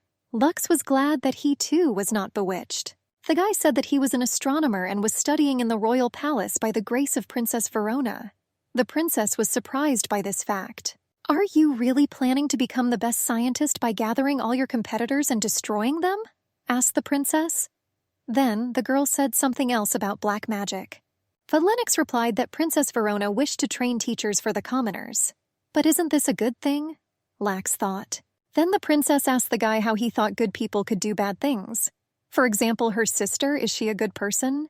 Lennox replied, "Of course, she even often comes to the laboratory to cheer us up." Lux was at a loss after his words. Now she considered herself a bad person, not her sister. But the guy reassured her that we are all human and can do different things. They noticed a fortune-telling tent, and the girl decisively showed that they should go there. The guy said he shouldn't trust it. The fortune-teller said that the guy was born an unlucky man. He replied that fortune-telling by horoscope is just a baseless belief. Then the fortune-teller said that there was a person whom he missed very much. She suggested that it was my uncle. And when the guy answered no, she said that these were parents. Looking at his hand, the fortune-teller said that in the future he would help many people, but he needed to stop being weak and absent-minded. Lennox was surprised. The girl extended her hand and asked her to tell fortunes for her too. The fortune-teller immediately said that she was a member of the ruling family of this kingdom. "Your line, no, I can't say that, I can't do that," said the fortune-teller and ran out of the tent. The girl suggested the guy go to another place. The jester entered the tent called Mourning for a Forgotten Heart. He saw something there that looked like a coffin. He felt uneasy knowing that someone could be there. In fact, it was a structure with a peephole to see what was happening inside. Judging by the mechanism of this thing, someone can show pictures from the inside. The next moment, he drowned in the bright depths of his eyes, reminiscent of an icy lake. Long, thick eyelashes framed them like a crown. These were eyes that deeply pierced every part of his soul. For a moment, the jester forgot how to breathe. He didn't understand what this place was actually trying to show him. Forgotten due to the jester's duty to Princess Verona? Or is it that he abandoned his responsibilities and gave in to his feelings instead? As a result, he escaped. He ran away from the blue eyes of the princess that reproached him. He ran until the Whimsland wind washed away this image. Grief for a forgotten heart. The maid Ophelia paid entrance to the circus for 4, her, 2 children, and a young man standing behind them. With them was a knight, Serpentin, guarding Princess Lax. The jester, hiding his face in a hood, was told that they do not allow tramps into the circus. "I will pay for this child," said a tall stranger in a black cloak with a hood on his head. The guy thought that this man was very kind, almost a saint, and Whimsland simply needed such people, but still he was very interested in who he was. When the performance began, the jester sat behind Princess Lux to watch her from a distance. The girl watched the performance with her mouth open. The performance was quite ordinary, but for the princess it was different. The jester could spend the whole day here watching her have fun. But suddenly he noticed the man who paid for him at the entrance. The jester was surprised that he was already leaving, because the performance had just begun. "Knife! This man has a knife!" the guy shouted. Lady Ophelia protected Princess Lux, and Sir Penton pulled out his blade and immediately put it back. Then the jester decided to catch up with the attacker himself and ran after him into the street. The guy had only one question in his head. What was that just now? Lord Annesley immediately reported this incident to the king, and His Majesty immediately issued a decree regarding his daughters. If one of the princesses dies under unnatural circumstances, the second will automatically be deprived of the right of inheritance, and the throne will pass to a third party. This announcement from the king made Princess Lax feel protected by her father once again. However, it was clear that it was also directed against Princess Verona. The jester did not understand why His Majesty blamed all the sins on Princess Verona, who did not deserve it. Is she really capable of such a crime? I thought I had seen enough of my father's obscene behavior, but he sets a new bar using methods like this, Verona complained to the jester. The guy thought that the king was unfair to Princess Verona, and the princess must defend her innocence and boldly refute this situation. But Princess Verona said that she would not leave it like that, and there will be no mistake a second time since she dreams of capturing the sad end in her memory. I swear to God this child will disappear, Verona said. The jester did not understand why Her Highness wanted this so much. He always believed in her morality and humanity. The guy wanted to go back in time, to the time of his first meeting with the princess, and plunge once again into that sweet illusion that the princess was a good and fair person. The last few weeks have been spent preparing for tonight, and perhaps from this day on, Annette's life will change dramatically. When Princess Verona was welcomed at the festival, the jester thought that the main characters of the story always appear before the audience at their own time. But sometimes characters who are not involved in the production burst onto the stage.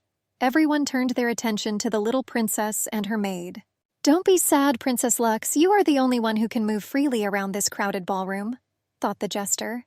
Princess Lux noticed her friend in the hall, a young scientist, astronomer, a guy named Lennox. She happily ran up to him. No one else noticed her. Lennox asked Princess Lux to dance. The girl invited him to go out onto the balcony. They danced there sweetly, and the jester watched them from the audience. His Royal Highness arrived in the hall, and it was time for the show to begin. The jester told Annette that it was time for her to go into the hall. Just by looking at the girl, it was clear that Annette was trembling all over with fear. Now she can't take a single step. And again, we remember our roles. If there is anything absolute, sacred, and eternal in this world, then we give it to Her Highness. Princess Verona watched everyone in this room. Let's go back to a time when a legend was just a legend and a wolf was just a wolf. In those days when His Majesty knew what happiness was, when Monil was alive. Come and talk to me, Annette showed His Majesty. Well, the long-awaited performance has finally begun. The director and actors took their places. It seemed that everything was going according to script, but suddenly His Majesty left, leaving Annette alone. The girl begged Princess Verona to forgive her. She reassured Annette that everything was fine and asked what had shocked her so much. His Majesty did not ask my name. Sorry, I ruined everything. I don't deserve to wear this dress, Annette cried. Princess Verona asked the girl not to be dramatic, and asked what exactly her father told her. She replied that first he asked if she liked the holiday. Then the king said that she was beautiful. And then they discussed the weather, but throughout their conversation he did not ask her name. Princess Verona replied that everything was fine, and everything was going as they had planned. And she offered to return to the hall, promising to organize communication with her father. Leaving the hall so soon, Your Majesty? The evening has just begun. Stay a little longer. You haven't even danced once, said the princess. But the king told her to go away and left himself. Verona was upset. The jester told her that he would go and see where His Majesty was going. Your Majesty, why do you keep avoiding Princess Lux? Don't you know how important a personal meeting with you is for her? Lord Annesley asked, having caught up with the king. You saw for yourself what a polite and ambitious girl she grew up to be. She is no different from Princess Verona at her age, continued Lord Annesley. Everyone is charming while they are children, the king replied. Then the lord did not understand why His Majesty did not want to see his daughter. The king replied that there was not a single day when he did not want to see her, but he admitted that he was simply a coward, and the daughter will hold a grudge because he did not save her mother. The jester who was watching them thought, His Majesty still does not realize that Princess Lax, in fact, does not need a great hero who could save her mother from the embrace of death. The guy returned to the ball and watched the guests. He thought that the festive night was coming to an end, and despite several unpleasant incidents, this could be called a good end to the day. Suddenly, someone tapped him on the shoulder and said, "Long time no see, buffoon. This is a beautiful face and a melodious voice. This is the main rake in the area, Count Sutherland." The Count asked the jester if he was having fun this evening. To this, the jester replied that jesters exist not to have fun themselves, but to amuse others. But the guy replied that today the jester was clearly shirking his work. The jester apologized for possibly appearing that way. "Although I would also be exhausted if I had to wait on Princess Verona every day. It must be problematic to take care of such a capricious princess," asked the Count. The jester answered and asked the Count not to touch Her Highness's precious jester. And he said that Princess Verona is not capricious at all, and she does not need his care. Every time something like this appeared, the jester made sure that no matter what happened, he would always be on the side of the princess. The jester wanted to leave, deciding that their conversation was over. But the guy asked when the jester would return his money for the circus ticket. And then the jester realized that it was him. It was the Earl of Sutherland who wanted to attack Princess Lax. "Were you the one who tried to assassinate Princess Lux?" the jester asked, turning around to face him again. The Earl of Sutherland laughed and replied, "I had no intention of killing her. I would never do that to a child. I just wanted to mutilate the girl." The Count continued, running his hand over his face, showing possible injuries. The jester said that he would call the guards. Then the Count warned the guy to keep in mind that if charges were brought against him, then Princess Verona would also be involved in this matter. The guy added that he was aware that the jester, being the personal jester of Her Highness, dared to swear allegiance to Princess Lax. "Your desire to get too much will soon cross all boundaries. Trying to sit on two chairs can cause you to lose control," continued Earl Sutherland. The Count asked the jester if he was interested in what Princess Verona's reaction would be to the fact that her adored jester was interfering with her plan. The jester asked what he was trying to say by this. The Count only pretended to say that it was heartbreaking that Princess Lax was ignored again today. How cruel to order the entire palace not to speak to her, even despite the fact that this child has no friends, the Count continued to say, parodying pity. "Jester, would you like Princess Verona to cancel her order?" the Count finally asked. The jester asked what would happen if he said yes. Earl Sutherland asked him to simply observe. The jester knew that the Sutherland family were rarely invited to such events. This happens due to rumors that their ancestor was a criminal who fled from another country. So why does this Count pronounce such words about the princess with such confidence? The Earl of Sutherland kissed Princess Verona's hand and asked how she was doing. The princess replied that it was truly shameless for him to greet her in this way after the failure of the mission. And he smiled and answered her that it seemed that the child was not destined to die that day. And he asked to spare him, a sinner who must pay for failure with his life. The Count noticed that the princess was closely watching someone. The princess pointed to the girl and called her the child of a monster. Then the Count expressed the opinion to the princess that her order not to talk to Princess Lax and not to show her any kindness towards this child was too much. "If you wish to use someone, then be prepared to fall with him." How it happened to the Sutherland family. "Have you figured out who interfered?" asked the princess. "This must be a messenger of God descended from heaven to prevent atrocities on earth," answered the Count. And then, the Count said seriously that if she had started a full-scale war from the first day, this child would have immediately renounced the royal title. The jester thought that he would hold her back, but it seemed that everything was only getting more difficult. She was so young and innocent, she didn't even have the motivation to speak out, the princess replied. But the Count believed that this child had many allies, His Majesty Lord Ansley, for example. Besides, even now, she doesn't look all that lonely. "In my opinion, you are the only one who is limited by your own order," said the Count. To this, Princess Verona replied that she was already looking for a new solution. Count Sutherland suggested that that evening, when all the invitees had gathered, she should issue a new decree. Princess Verona agreed and told the Count something that surprised the jester. "From now on, this child will be treated like a member of the royal family, and as a royal she will have to face me. I won't treat her like a child anymore, and if this is my father's wish, then I am obliged to fulfill his will," said Princess Verona, leaving. When Princess Lux told Ophelia that her hands were dirty, A servant immediately approached her with a white towel. When she asked if he could hear her, the servant replied that of course he could. Then the girl asked a passing maid what time it was, and she answered her that it was almost midnight and addressed her as a princess. The girl was happy, and as soon as she noticed the jester, she said, "Jester, you've seen, the curse has disappeared." And then everyone turned their gaze to him. That's how everyone learned the truth. It became obvious that the humble jester had been helping the little princess all this time, and Princess Verona looked straight at him from the balcony. "Over the past weeks, I have been in contact with the princess. I thought your decree was unfair. At times, I gave priority to her over you. But I have never betrayed my loyalty to you, Your Highness. What should I do to make you believe me?" the jester thought but did not say. "Just as this child deserves protection, my devotion deserves your faith. I am faithful to you with all my soul, and because of this, sometimes I cannot breathe."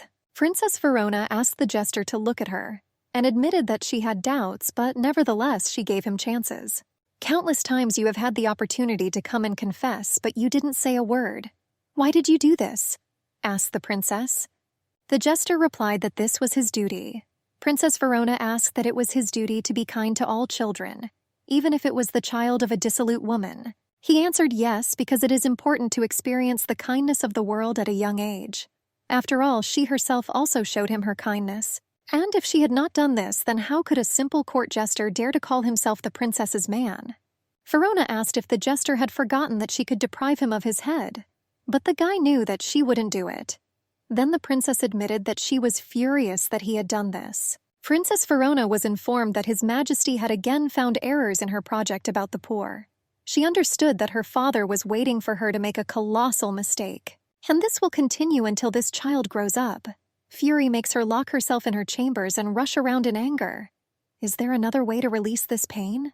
This anger makes you feel alone. Accept this pain. Feel, savor its taste, and keep these sensations in your heart. You will need this to survive being near me, said the princess. You have forgiven me. However, even if I had the opportunity to turn back time, I cannot say that I would not give warmth to Princess Lux. Who, if not a joke? Thought the guy. Princess Lux enthusiastically told the jester that now everyone in the palace could hear her. Out of the corner of her eye, the girl noticed her father walking along the palace corridor. She called him, but he pretended not to hear. Then the jester turned to His Majesty with a request to listen to his fascinating story. One day, a noble lady met a beggar woman on the street, trembling like an aspen leaf. The little girl grabbed the lady's skirt and begged to treat her to hot tea. The lady felt sorry for the girl, and she presented her with luxurious treats. However, as soon as the girl reached out to the cup, the lady hit her. "My cook will prepare gooseberry jam for you. It is absolutely necessary for a good tea party," said the hostess.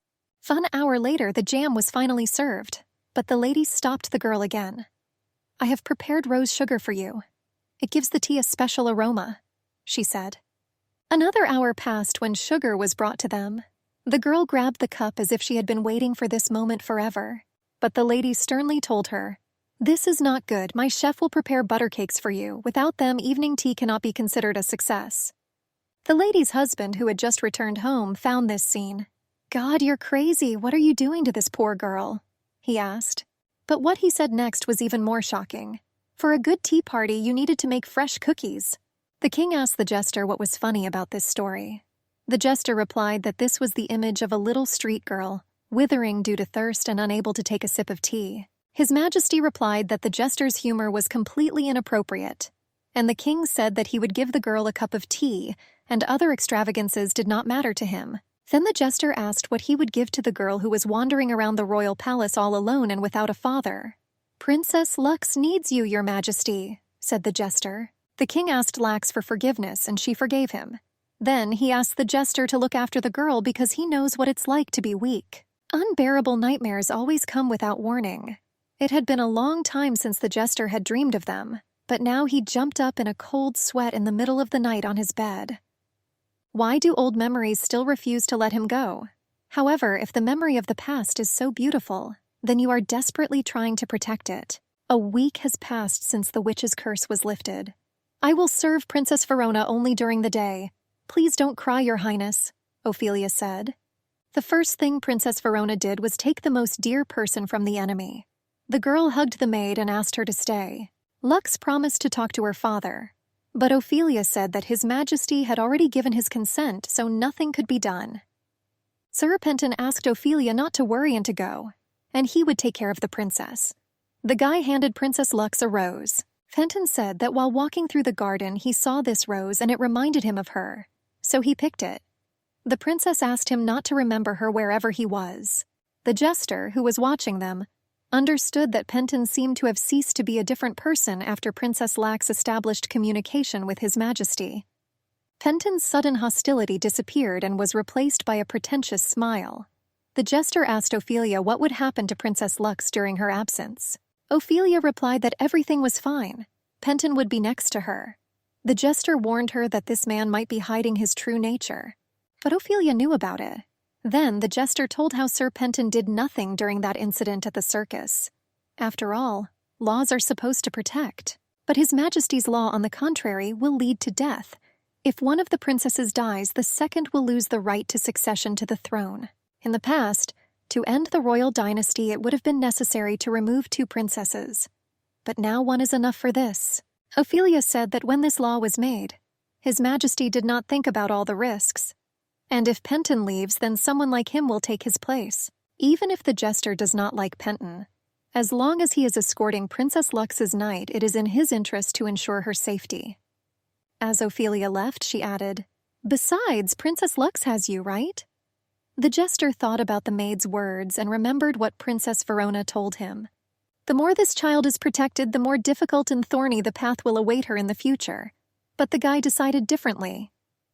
That's right. The little princess still has me. Therefore, no matter what awaits us ahead, we need to move on, thought the jester. Madame Ophelia greeted Her Highness Princess Verona. The princess said that she was thirsty and asked Ophelia to bring her some tea. Ophelia said that she would call the maid. Verona angrily replied that this is not what she ordered her to do. She wanted Ophelia to bring her tea herself. Then the girl asked what kind of tea she should serve the princess. Verona replied that it was her favorite. The princess's friends laughed at this, and only Annette asked for mint tea without sugar. Then Ophelia brought everyone such tea. But when she climbed the steps to the throne, she tripped and fell. One girl screamed that she had ruined Annette's dress. Ophelia promised to wash everything by tomorrow, but the girl said that it is not so simple. Therefore, she must buy a new dress. But they laughed at her that she couldn't do this since she was a beggar and her parents abandoned her after the execution of Queen Catherine Blythe. Annetta asked her friends to calm down because everything was fine with her. Annetta waited for Princess Verona's support, but she simply watched with curiosity and remained silent. "Your Highness, are you really happy? I am allowed to make such cruel jokes, but you must remain fair to the end," thought the jester, looking at them. Annette began to cry and knelt before Princess Verona. "Your Highness, stop, I beg you. The princess I know is not like that," the girl begged.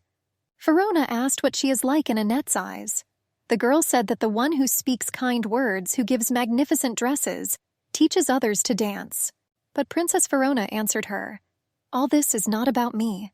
I am the one who will be the ruler. Now you've finally faced reality." Annette did not agree with her. After all, if the princess had shown only a grain of kindness to her, then she would not have begged so much. She was kind to everyone. The girl remembered how Princess Verona trained teachers for commoners, and she insisted on this project, despite the fact that His Majesty was against it. And Annette looked at Princess Verona as her salvation, and she was the embodiment of all her expectations. What could be more pleasant than helping such a person become a ruler? Verona said that Annetta is very similar to her mother. But then she said that if a girl believes in her, then she should believe in the wealth and fame that she gives. The princess asked Annette to believe in her abilities, status, and strength, because everything else was in vain. And she believed. And the jester only watched them. In the end, everything ended up in the tenacious hands of Her Highness, body, heart, and soul. Everyone becomes empty shells, neither alive nor dead. Yes, everything I have seen so far may be an illusion. And maybe I don't know who you really are, but I know who you are not, said Annette. The girl told the princess that she believed in her, and Verona said that everything that she had achieved and everything that she had to achieve, if she did not become queen, would lose all meaning. Can we help Her Highness the same way she once extended her hand to us? The jester thought, looking at the drawing of Princess Lux in his room. The jester was walking around the garden and wondering why Princess Verona had not invited him to her place for several days. And he was wondering how Annette was doing there. Suddenly, someone asked the jester for help. It was Lennox. The jester did not understand what he was doing here and why he had a small puppy in his arms. At this time, not far from them, Princess Lux shouted, "I ask you to stay away from me, you freak." Sir Penton told her that, as her appointed escort, he could not carry out her orders. Lennox said he found the puppy wandering near the palace gates, and it seemed to him that Princess Lux would really like him. The jester warned the guy that this was too innocent a creature for the royal palace, and asked him to quickly take him away from here. But the puppy was too cute. Then the jester suggested that Lennox cheer up the upset princess and give her a puppy. When Princess Lux saw the dog, her mood immediately improved. The princess said that this was the most noble creature she had ever seen. The girl said that she would make him a member of the royal family. Lux even came up with a name for the puppy, Cerberus Channing. Translated from the ancient language, this name means spotted, and the puppy had many spots. But as soon as Sir Penton saw the puppy, he pointed his sword at the guy and ordered him to take his dirty animal and get lost with him. Lux wanted to stand up for them, but Penton told her what would happen if this dog infected Her Highness with some kind of disease. The guy will be executed and he will be sent to prison. They had to say goodbye. After Lennox left, Princess Lux told Penton that the palace terrified her when she was with him. Penton replied that the royal palace was always a scary place. The princess also thought so at the beginning, but later she realized that it depends on who is next to you. On this tiring day, the only consolation for the jester was that the little princess was taking everything calmly. And although he is a jester, he laughed again today and cried today because of the words of the princess. Quite a long time has passed since the Red Ball, but Princess Verona continued to weave intrigue. She didn't understand why her father wasn't interested in Annette. The jester said that she would be tired, trying to logically analyze His Majesty's actions. Princess Verona replied that he was right, and that is why she invited someone. It was Earl Sutherland, and the jester was against him entering the chambers of Princess Verona. He replied that he was invited as an expert. The jester asked since when he became an expert in debauchery, and the count replied that he was rather an expert in love. Sutherland asked why the jester was at enmity with him. The guy replied that everyone who crossed the threshold into the royal chambers lost their head, and besides, it seemed to him that the count was flirting with the princess. Earl Sutherland said that this was an absurd and senseless proposition. The count asked Princess Verona for forgiveness for the length of their conversation. Annette asked the princess who this guy was. Verona replied that this is Earl Sutherland and he is quite famous in a certain area, seducing women with your speeches. Without any judgment, I will take the liberty of saying that the spirit of the past is hovering around you, determined to shoulder the future of Windsland, said the Earl. He said that he saw His Majesty looking at the motionless Queen Monil, who was ill, and there was not a shadow of regret in his eyes. He understood that he had to let her go. Your Highness, you have already talked about this. You said that Her Majesty Queen Monil was His Highness's most perfect love. You are absolutely right. She was perfect, so His Majesty did not have any regrets. On the other hand, he is still haunted by the obsessive thought of the one he could possibly save, he added. At that moment, everyone realized that you can feel the presence of a person without even mentioning him. How do you think ghosts manifest themselves? Do they come unexpectedly or make a high-pitched scream? Neither one nor the other. If the face of one person simultaneously appears in the minds of everyone present in the room, then his ghost is already here. Annette, you must become Catherine Blythe, Earl Sutherland finally said. No, not this woman, she's a monster, Princess Verona protested. But the Earl of Sutherland said that it was a monster that His Majesty loved, and their task is to take full advantage of the sweet memories that she gave him. The Count asked the princess if her goal was not to gain influence over His Majesty by using his memories no matter the cost. A scandal at court, a slutty witch, a woman posing as a wolf. What besides this worries Her Highness so much? The jester did not fully understand the princess's anger towards Catherine. Princess Verona said that Annette was not suitable for the role. The Count suggested finding someone else, but the girl begged to take her for this role. The jester wondered how the princess would feel when she encountered the one she hated so much today, but he didn't even dare imagine it. When Verona dyed Annette's hair dark, she said that it would be better this way. That way she could find out if this woman really was a nobody.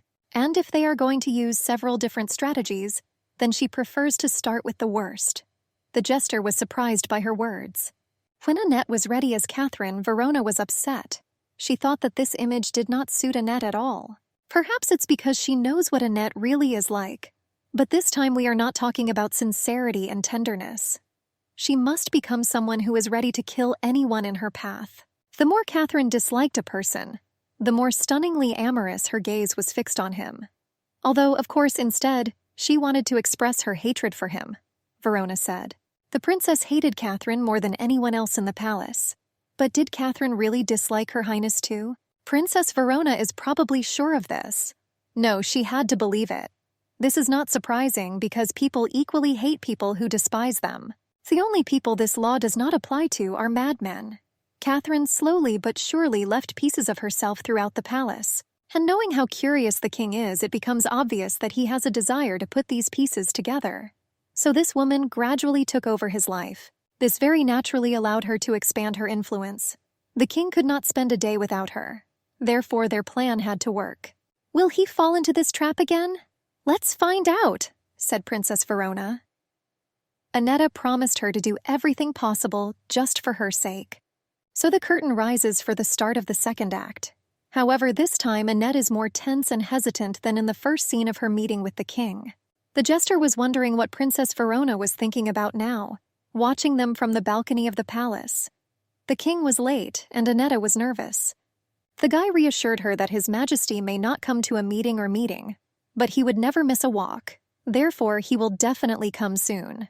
And soon they noticed His Majesty walking through the labyrinthine garden. The jester took the position of an observer and looked at Annette.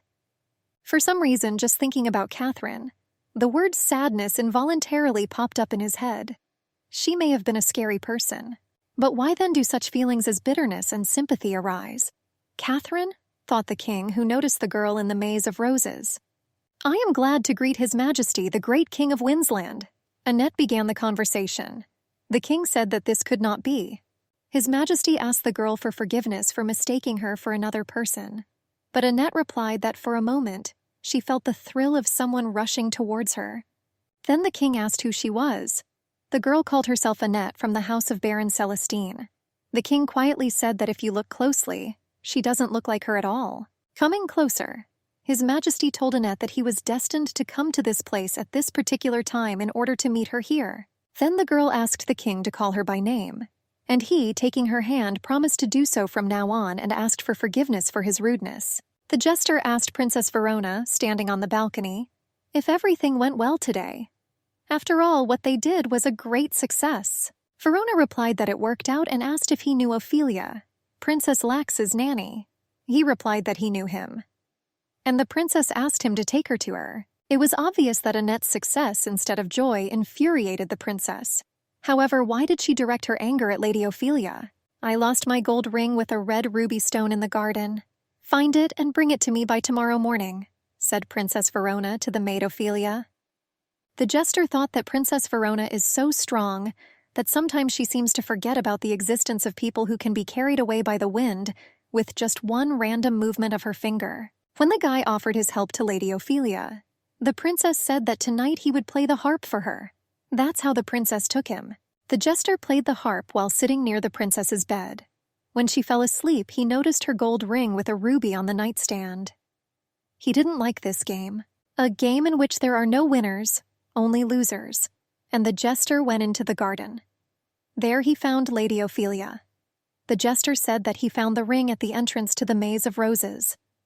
But Ophelia said that she had already examined everything there, and asked the jester to confess where he got the ring. He said it was on Princess Verona's dressing table. The guy asked her to take the ring, and later he confesses everything to the princess. But Ophelia replied that she could handle it herself, and he didn't need to expose himself like that. When Princess Verona woke up, she noticed her ring on the nightstand.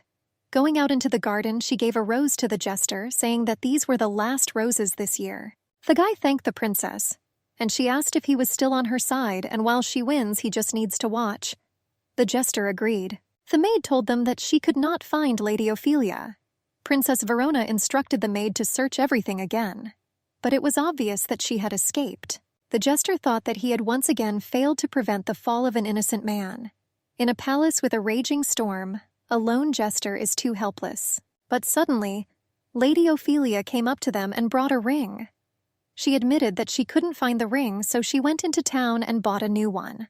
"This ring is from the workshop of the capital's best jeweler. Even if it is incomparable with the past, please accept it," Ophelia asked, holding the ring in her scarf. Princess Verona asked how much money she used to buy it. Ophelia admitted that she sold several of her necklaces and dresses. She inherited these things from her parents, who died when she was very young, and she didn't spend a penny from the royal treasury. Princess Verona tried on the ring and said it was too big for her, and she added that, fortunately, she has the same ring in her room. Therefore, she allowed Ophelia to exchange the ring and take the money for herself. "You are quite funny," Princess Verona said to Ophelia, and invited her to join the tea party in her chambers. While they were drinking tea, the princess asked if Ophelia should add sugar to her tea, but the girl said there was no need. She wanted to drink tea like Her Highness. Princess Verona said that she liked Ophelia, and she added that she watched her for a long time. Nowadays, it is not easy to meet such an energetic person in the palace. Ophelia replied that it was because emotional and reckless people like her would either die early or be cast out. Princess Verona said she was right, but Ophelia's mistress did not kick her out, and she must be completely out of her mind. And in the end, when she was rejected by everyone because of her madness, you were the only one left by her side. Was there a reason for such strong devotion to Catherine Blythe? Verona asked. Princess Verona asked to know whether the reason was wealth or status. Ophelia replied that what she liked about Catherine was that she was a good person. Princess Verona was very surprised by this, and Ophelia replied that there are people who follow their masters for such stupid reasons. The maid added that there was at least one person who supported Her Highness for the same reason as her. One princess believes that he is weak, stupid, and naive, and for sure she would not recognize him even if he stood in front of her. And in the end, you, Your Highness, will waste it like raw material, and next to you will remain those who are not weak, not stupid, and not naive, Ophelia finished. Then the girl said that, as she thought, she liked tea with sugar better. Princess Verona told the girl that she was not like the other servants, and she is simply wasting her time rotting in the palace. "I can give you wealth and land, so why don't you keep this child?" asked the princess. Ophelia asked if she meant Princess Lux. Verona replied that next to Lux she was nothing more than an insignificant decoration. The jester watched them while sitting at the table. Their phrases were calm and orderly, as if they were at international negotiations preceding the start of a declaration of war. On the one hand, there is an obvious great power that shows mercy and continues to offer opportunities for surrender. However, the idea of mercy of a great power and a weaker party differs. I'm stupid and naive, so I don't care about things like that. Also, I'm afraid that I won't live up to your expectations and won't become smarter, which Your Highness wants me to be, Ophelia said. Princess Lux, standing in the corridor with the jester, forgave Cerberus not to approach Sir Penton. The girl did not understand why Penton pushed the puppy away and pointed his sword at him. After all, they were confirmed that everything was fine with the puppy and he was healthy. Princess Lux was fascinated by the cute puppy, and the jester was glad that she now has someone to care for. "I will raise you to be a predator, but even if you don't become one, I will still love you, so don't feel out of place," said Lux, stroking the puppy. The jester thought that it had been a long time since he had spent such peaceful time with the young princess, but today they had a reason for this. Princess Verona invited her sister to a tea party, and the jester was with Lux in order to convey a message to the princess and at the same time to play with her. However, the young princess did not seem to like this idea. The guy promised the princess that he would be there and she had nothing to worry about. At that moment, Lennox knocked on their room. He brought the book he was talking about. "Your Highness, I found a book on taming dogs from 200 years ago in the monastery," the guy said. It described how dogs behave in certain situations. And at this moment, Cerberus wanted to go to the toilet. Princess Lux asked Sir Penton to remove his cloak, and Cerberus peed on him. Everyone in the room laughed, except Penton, of course. Lux promised that his clothes would be in order by morning. The jester knew that good times fly by. But will something unusual happen? Or will the two princesses meet and just drink tea? The strange thing is that they have never done anything like this before. They are sisters after all. Don't be afraid, Princess Lux. Even if I cannot become your strength, I will always be by your side, thought the jester. And they went to Princess Verona. Welcome, sister, said Princess Verona upon meeting. I'm glad you agreed to join me, Princess Verona added as they sat down at the table. Princess Lux thanked her sister for the invitation. Verona said there was no need to thank her for that, and she believes this is their first personal meeting. Princess Verona turned to the jester. Thanking him for his good work, she said that he could be free. The jester offered to play the harp for them or set a good mood for conversation. But Princess Verona repeated her order and the jester left. Looking back at them, Princess Lux chose raspberry tea, and Princess Verona said she also loved it as a child. It was a little cool. And Princess Verona told her sister that in Windsland the wind has a mysterious energy, due to which each person perceives its smell in his own way.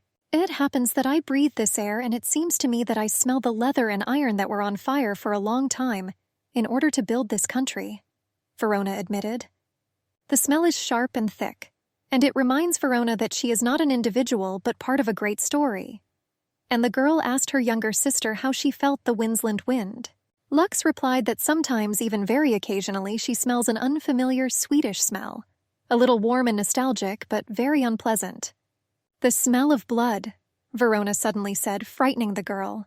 She added that the more incomprehensible the smell was to her, the better. This means that she lives a peaceful life. Next, Verona asked Lux how she had been living for the past 6 years. The girl replied that she lived with Ophelia in the Richmond fortress. Verona said that it was a good time when the girl did not know any assassination attempts, and there were only games and fun until you got tired and fell asleep. Princess Lux replied that she really missed that place and considered it her home. Then Verona said that she actually wanted to discuss something with her. Due to staff shortages, I had no choice but to hire Ophelia. But it seems that the other servants are not treating her well, Verona said. Princess Lux was scared and demanded that Ophelia be returned if possible. But Princess Verona repeated that due to lack of staff, she could not do this. However, if Lux fulfills her condition, she will return Ophelia. Princess Verona's condition was, give up your right to the throne and return to Richmond. That's it, thought the jester, who was watching them from the bushes. This must have been Princess Verona's motive for taking Ophelia for herself. Princess Lux asked her sister if Ophelia wanted this. Verona replied that all Ophelia wanted was her safety. The girl thanked her sister for the tea party and took her leave. The jester ran out of the bushes. The beauty of things will fade amid the beauty of the face. Is it a coincidence? Is it a law of nature to hide their decoration?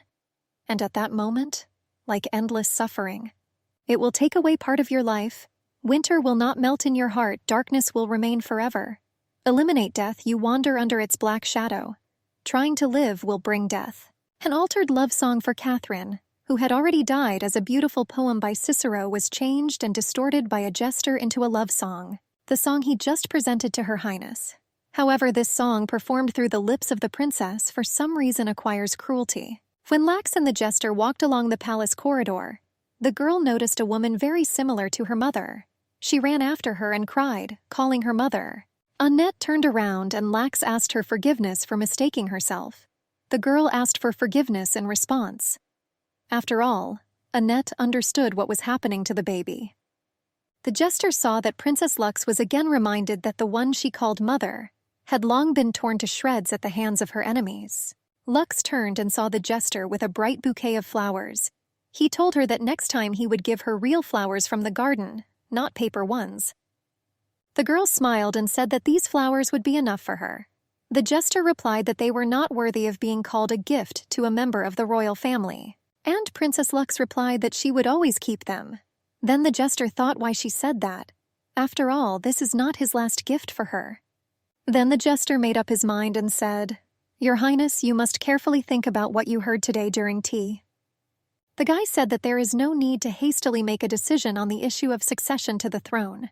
First, this needs to be discussed with Lady Ophelia. If you think about it this way, such a development of events could have been proposed a long time ago. The jester remembered the words of Princess Verona and wondered whether her anger would overtake him. The next few days passed quietly. Despite the jester's fears, nothing remarkable happened, absolutely nothing. Princess Verona no longer looked for him, and Her Highness's silence scared the jester more than any of her words. "No, this should not happen. Your Highness should be here. In the palace you will be under the protection of His Majesty," Ophelia told Princess Lax. Ophelia added, "Even if we return to Richmond, we will not be as safe as before. Therefore, you should never give up your right to the throne." As a result, the young princess plucked up the courage to meet her formidable older sister in person. "I will not give up my right to the throne and will not return to Richmond," she told her sister. "Is that so? Okay, I understand you. You can go," Verona told the girl. And that evening, Princess Verona finally called the jester. "The day I had tea with this child in the garden, you eavesdropped. Even when the nobles slandered Lax and when my maids oppressed Ophelia, you always stood and watched it from afar. Do you understand, jester? You haven't been on this child's side for a long time," said Princess Verona, stroking the jester's face with her hand. Such sweet and terrible torture has no name, and the jester understood that asking for forgiveness was pointless. Princess Verona admitted that she also watched him. "I tried to turn a blind eye to your actions, for everything you did to that child, as long as it didn't interfere with my goals," said Verona. The girl admitted that she knew that he was nearby during our tea party, which is why she was so kind to this child. But now he should be more obedient. This time the jester must let go of this child and bow his head on her lap. "Naive, innocent buffoon, you are tearing my heart apart," the princess admitted, and hit him. But the jester knew that no matter how much Her Highness beat him, she would not be satisfied. And no matter how hard he tries, he will not be able to please her. Without destroying Her Highness, without destroying her humanity, it is impossible to give her happiness. And the longer the jester chooses neutrality, the more cold-blooded he becomes. "I never wanted to make you cry, but you are breaking my heart," Verona said, feeling sorry for the jester. They unwittingly hurt each other, and little by little they became sadder. How long will their lives continue like this, and will salvation come? The jester fell at Verona's feet and asked, "Don't leave me, I'm yours forever." However, no matter how much he belongs to her, the jester will mourn the death of the robin who lived his entire life in a birdcage. He remembered Lux's smile, just as he buried a butterfly that did not survive the spring, or as he would honor the memory of a young deer that fell under the arrows of a hunter. These feelings and devotion to her have nothing in common. They are more like mourning for a withered flower that never had a chance to bloom. "Do you want to kill her? Send Princess Lux to Richmond and then kill her?" the jester asked in horror. But Princess Verona told him that he would never know about it. It turns out that the jester is destined to live the rest of his life in longing for his long-dead child. Her image would remain in his memory forever. And he would live, breathe, and naively believe that she is happy, not knowing that this is the image of an already dead person. "Your Highness, are you that cruel?" the guy asked. "What does she mean to you?" the princess asked in response. "Just a child," answered the jester. It was a child unintentionally drawn into this whirlpool of chaos. A child suffering completely undeservedly. "She's just a child," repeated the jester. He admitted that he would miss her if she left and would grieve if she died, because he just wants her to be happy. And there are so many completely ordinary relationships between people in the world. Princess Verona said that he should not have any relationship with her. "I can't let your act of kindness give this child hope. You should give up your stupid dream that two princesses can coexist," Verona told him. "It would help you protect this child and your loyalty to me, and don't hold a grudge against me. You brought all this on yourself," she added, and asked to bring Lax to her. The girl asked the jester why her sister wanted to see her again. The jester did not know what to answer and therefore remained silent. Lux noticed a wound on his face. She asked if it was her father who did it again. It was so hard for the jester to accept the care of the young princess, and he continued to sin. By committing one sin, we atone for another. And Princess Verona imposes this punishment on him. And ultimately there are no good people here, only villains remain. For a long time, Princess Verona gave her little sister nothing but oppressive silence. When Princess Lux arrived, they were sitting across the table from each other. Verona admitted that she found Lux's decision interesting, and now she has admitted that she is going to officially confront her older sister. My little sister is 11 years old while I am 22. Have you ever wondered what this battle will do to my reputation? Verona asked. Do you really think you can beat me? Do you know what social problems you, as a representative of Winsland, will have to solve? Or what is the current diplomatic situation with other countries? Names of officials? Do you even have an idea what positions exist? The jester understood that this was not an attempt to put pressure on weaknesses, and not pressure by superiority in the breadth of knowledge. This is a responsibility for the country. It is the sense of duty that weighs on the princess's shoulders. Anyone carrying such a heavy burden would have no choice but to fight. And no matter how strong a person is, how can he not feel disappointment in such a situation when he has been prepared all his life for his destined future? Princess Verona asked her sister to answer at least one question. The whole of Winsland is waiting for you to become an adult. But the girl was silent. She was still small. Do you realize what chaos will arise when father leaves us and a successor is not chosen? Princess Verona asked her sister, sincerely worried. Verona admitted that she also did not want to fight her. She wishes there was no younger sister at all, for her to just disappear. But still, she started simple, asking what the girl knew about the refugee problem. Lax responded that Winsland had long suffered from refugees called ranches. Then Verona asked how she would solve this problem. Lax replied that ranches are poor people who have lost their home. They need to be given land and jobs, and then they will be able to become part of their society. Verona said that was the wrong answer, and reality is not a story from a children's book. Verona decided to tell the girl that she has Ranchi blood flowing in her, which explains her appearance. The jester asked the princess to stop, but she told her sister that her mother was a monster from the slums. Eventually, she went crazy and claimed to be the wolf of legend. That's how your mother was, Catherine. I didn't give you anything other than calling you the daughter of a monster, Verona told her sister. But the girl replied that her mother only gave her the name Lax. The jester at that moment remembered the advice that Princess Verona once gave him. Whatever the nobles ask of you, never lose your humanity. Princess Verona asked the jester to sing a song, which he composed and dedicated to Catherine Blythe. The jester replied that he would not like that. Your Highness, you were my refuge, but now I understand. Salvation will never come to us, thought the jester. Princess Verona said it was an order. She remembered how full of joy he had been on the day of Catherine's execution. The jester said that he would like to exercise the rights of a jester. Then Princess Verona told the jester that he brought this child to her, realizing what could happen, and now he is afraid to sing a couple of lines. The jester replied that she was right and he was pathetic. And so, right now, he wants to use the jester's right as an excuse. Verona said that until now she had turned a blind eye to his offenses, but she could not forgive this.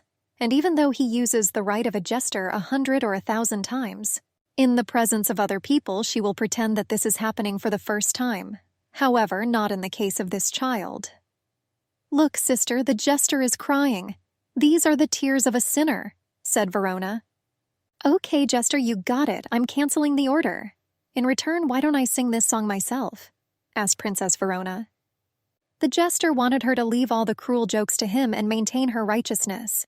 But she sang, Winter will not melt in your heart. Darkness will remain forever. Please forgive me, Princess Lux. Having such a sin, I set out to protect the innocence of the young princess. How can I deserve forgiveness by deceiving you? Was spinning in his head. That's right, Her Highness has won again. If anyone, of course, can call it a victory, so why does she have that expression on her face? It is your responsibility, she told the jester, and she asked if he was offended by her or even hated her. The jester was silent. Verona ordered him to play the lyre until she fell asleep. As the jester played the lyre for the princess, Verona said that he must pick up his things that evening. He can no longer stay here, and tomorrow an aristocrat will come for him. The jester realized that the princess remained cruel until the very end. All her life she hid her suffering from everyone except him. It made him just look at her. Therefore he tried to understand her. And this process was painful, longer than the night, going against his instincts and desires. But now, thanks to his internal struggle, the princess was able to fall into a serene and peaceful sleep. Everything loses its meaning and fades in the bosom of the night. The jester didn't even let me say goodbye to the others. The guy still felt like he was in a dream. He looked at the windows of Princess Verona, but no one was visible there. As he stood on the street, mentally saying goodbye to the palace, Ophelia approached him and asked if he was really leaving and if he would ever return. The jester did not know how to answer this question. The guy said to Ophelia, "Goodbye, stay happy." The maid said that Princess Lux was ill. After dinner with him and Princess Verona, she had a fever and vomited all night. But Ophelia, despite this unpleasant incident, thanked the jester for giving the girl joy. After all, thanks to him, Princess Lux smiled a lot and had happy moments here. The jester asked for forgiveness for what he did 6 years ago. He said he was young and did what he wanted to know. Ophelia replied that everything was fine and she didn't think he was still worried about it. Ophelia admitted that her biggest regret was telling Her Highness Princess Lux that she was good too often.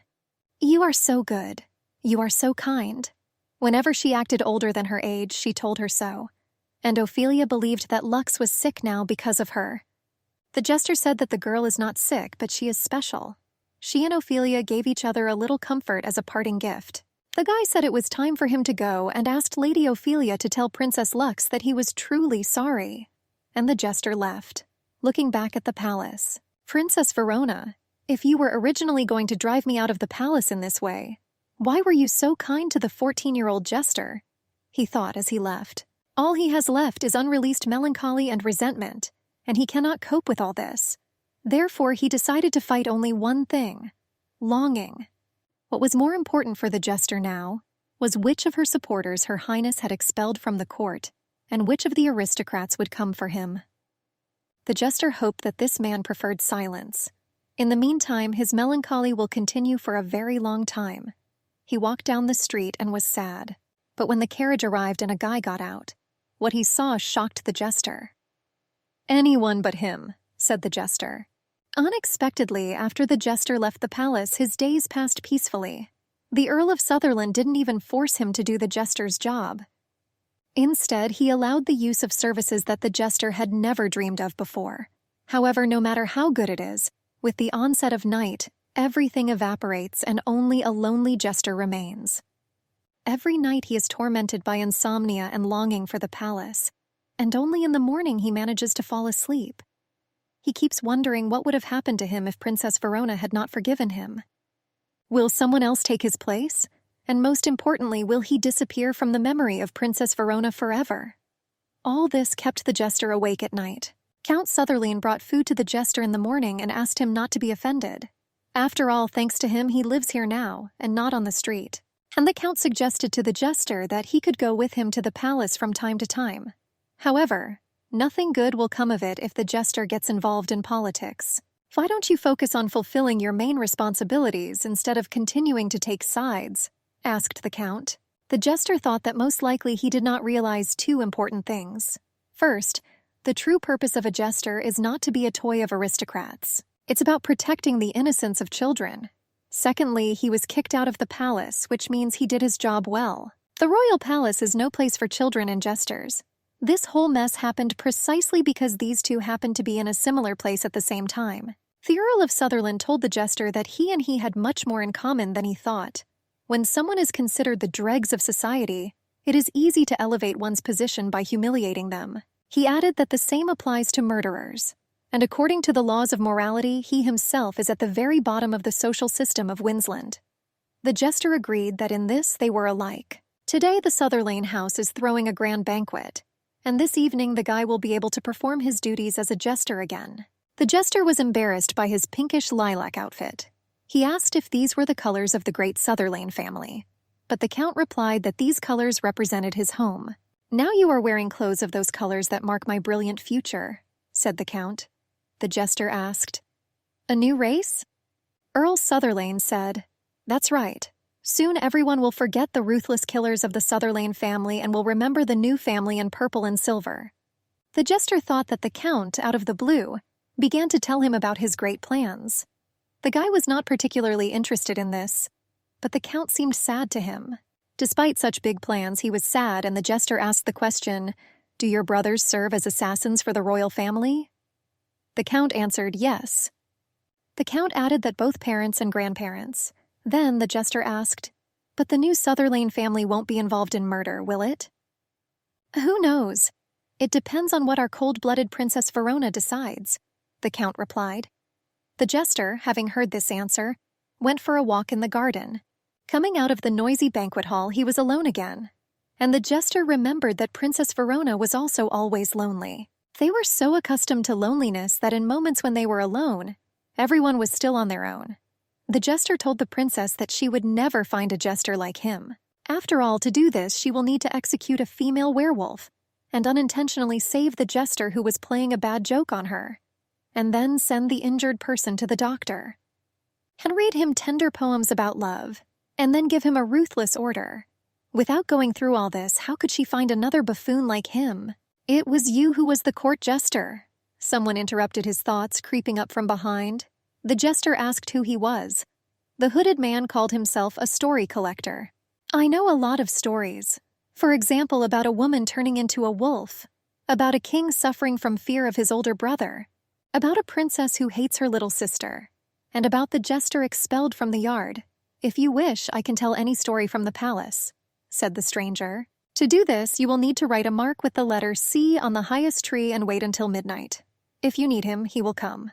2 weeks have passed since that strange minstrel disappeared. The jester looked at the tallest tree in the garden. He was in no hurry to turn to that stranger for help. The jester would be lying if he said that he was not at all interested in knowing what was happening in the palace now. But he is not so stupid as to trust a person about whom he knows absolutely nothing. The Earl of Sutherland told the jester that he had received a letter from Princess Lax. The Count invited him to make a deal. For each letter, he must tell one story from his life. The jester asked what the Count was going to do with this information. He replied that it was nothing, I was just curious to listen. Maybe some short stories. The guy agreed and asked what the Count would like to know first. The Count was interested in whether the jester had a family, parents. The jester said that he was born and raised in a church orphanage. Of course, he had biological parents, but finding them never bothered him. The only thing he thought about then was survival. The jester admitted that one person replaced his father, but the Count gave him the letter without listening to it. The jester immediately recognized Princess Lux's handwriting. When I woke up that morning, you were gone. I'm writing a letter because for me it's like talking to you. Today my sister asked me to bring Cerberus to her. I couldn't resist. If I did, she would want to find out why. Of course, this is because I don't want to part with him. But for the sister, this will not be a good reason. Why do I keep losing everything I hold dear? No need to feel sorry for me, fool. And it doesn't matter whether I accept your apology or not. After all, memories that bring pain will haunt me for a long time. That's why I forgive you. If I lose you, there will only be a few good people left in my circle.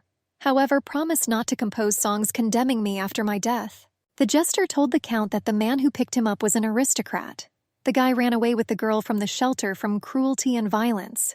They lived on the streets and begged. Until one day they caught the eye of a kind aristocrat. The Count asked where that girl was now, and the jester said that she was dead. After all, people die so easily.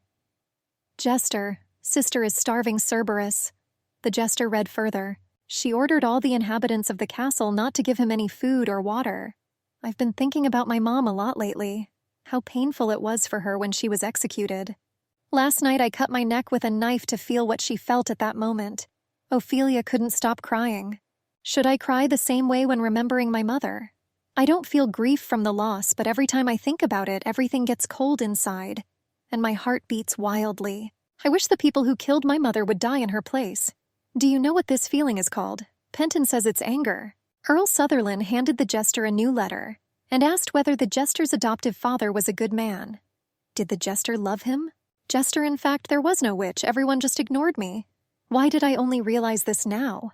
I heard that you got kicked out for being kind to me. All because of my ignorance and weak character, sorry. From now on, I will no longer see Lennox and Lord Ansley. Now I understand that when communicating with them, I pay all my attention to them. You, too, no longer need to look for meetings with me.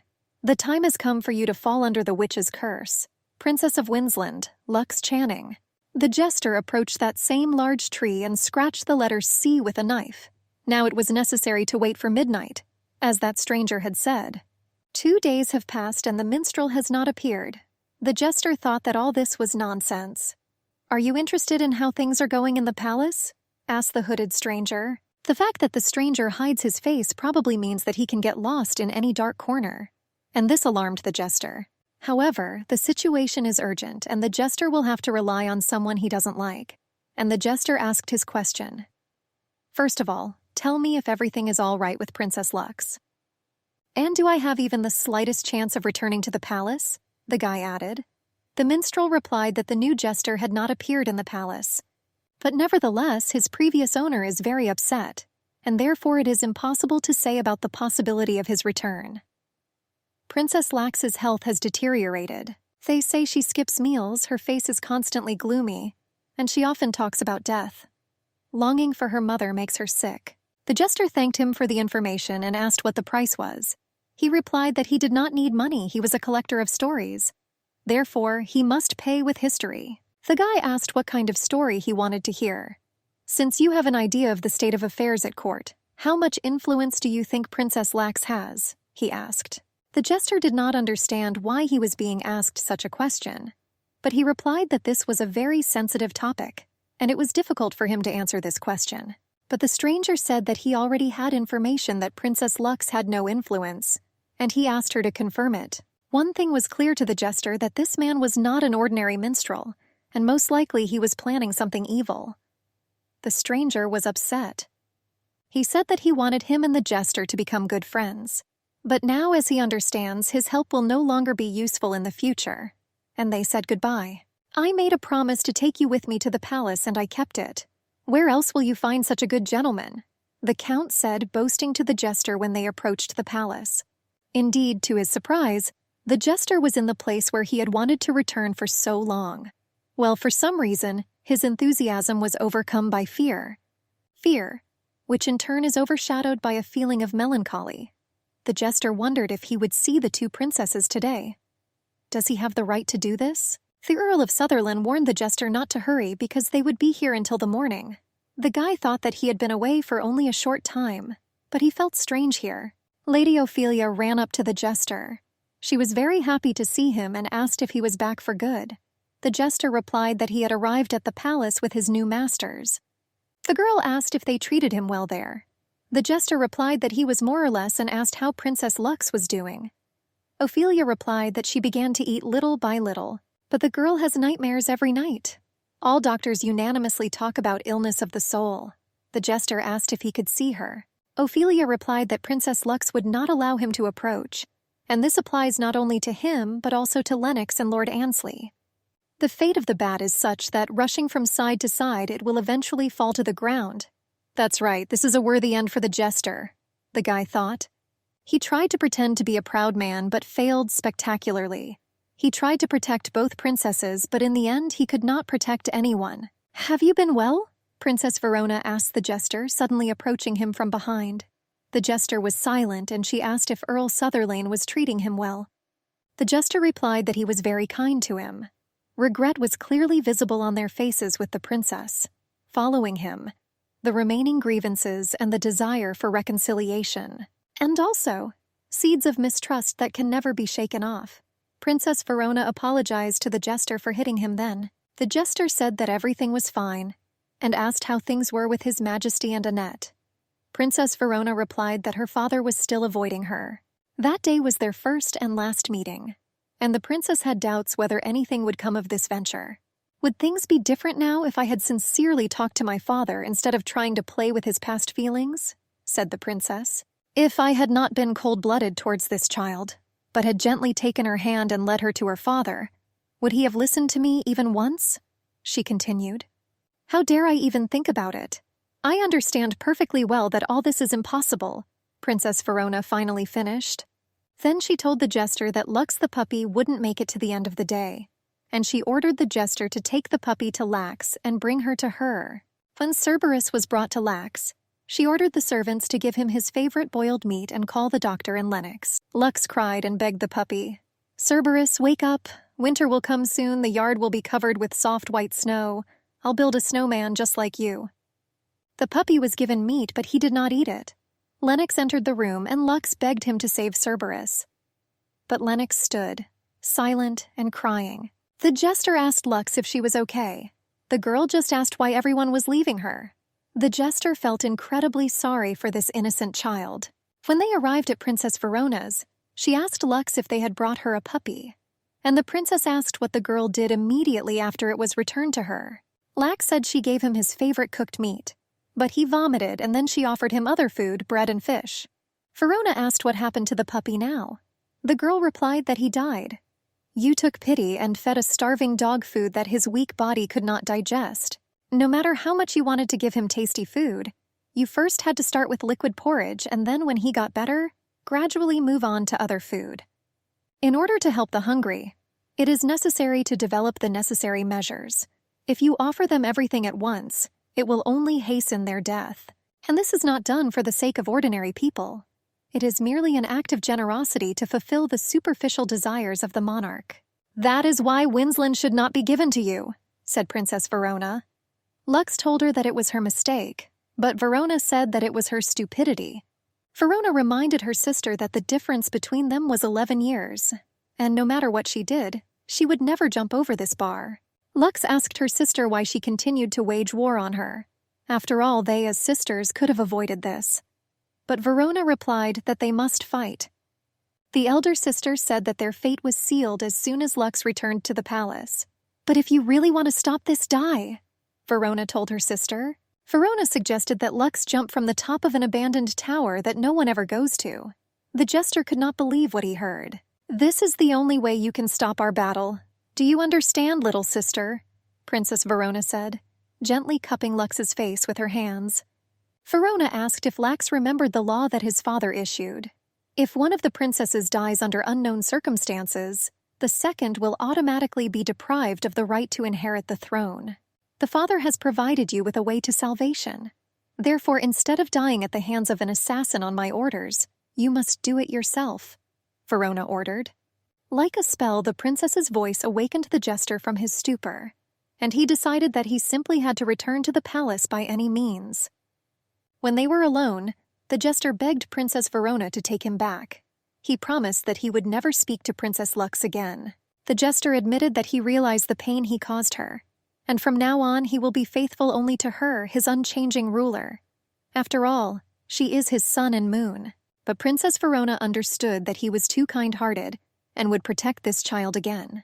The jester replied that Princess Lux had issued strict orders not to approach her. Verona forgave the jester and hugged her, saying that he realized too late that his place was with her. She asked why Lux led him astray. The jester said that when he was little, there was a girl whom he took care of, and perhaps Princess Lux reminded him of her. Then Verona asked if that girl was dear to him, and the jester replied that she was simply his only family in those days. The princess said that people dear to us make life itself more valuable, and she admitted that without him she felt lonely. After all, she had no one to open up to. She couldn't give anyone the roses she picked from the garden, and she couldn't share her laughter with anyone when something seemed funny. The jester made a promise to himself hundreds of times. If he returns to the palace, he will make Princess Verona happy, so that no one would incur her wrath, so that this anger does not lead to the deaths of innocents and does not destroy the princess herself. Verona asked if he wanted to know why she was doing this, and she started with the fact that people have not always been what they are now. The king, for example, was truly an exemplary family man, a father with a capital letter. His Majesty read bedtime stories and had fun with his daughter. But everything changed after the death of his mother. People who do not accept melancholy and sadness as part of themselves sometimes act unreasonably and stupidly. The tears of an adult cannot stop the tears of a child. Then everyone was in their own little world, such a quiet place where everyone is immersed in their emotions. The death of their mother divided their united world in half. They didn't even say words of comfort to each other. And soon Catherine Blythe appeared. The girl was ready to forgive her father and believed that one day he would leave this woman. And then he will return to her again, so that the two of them can finally mourn the death of their mother.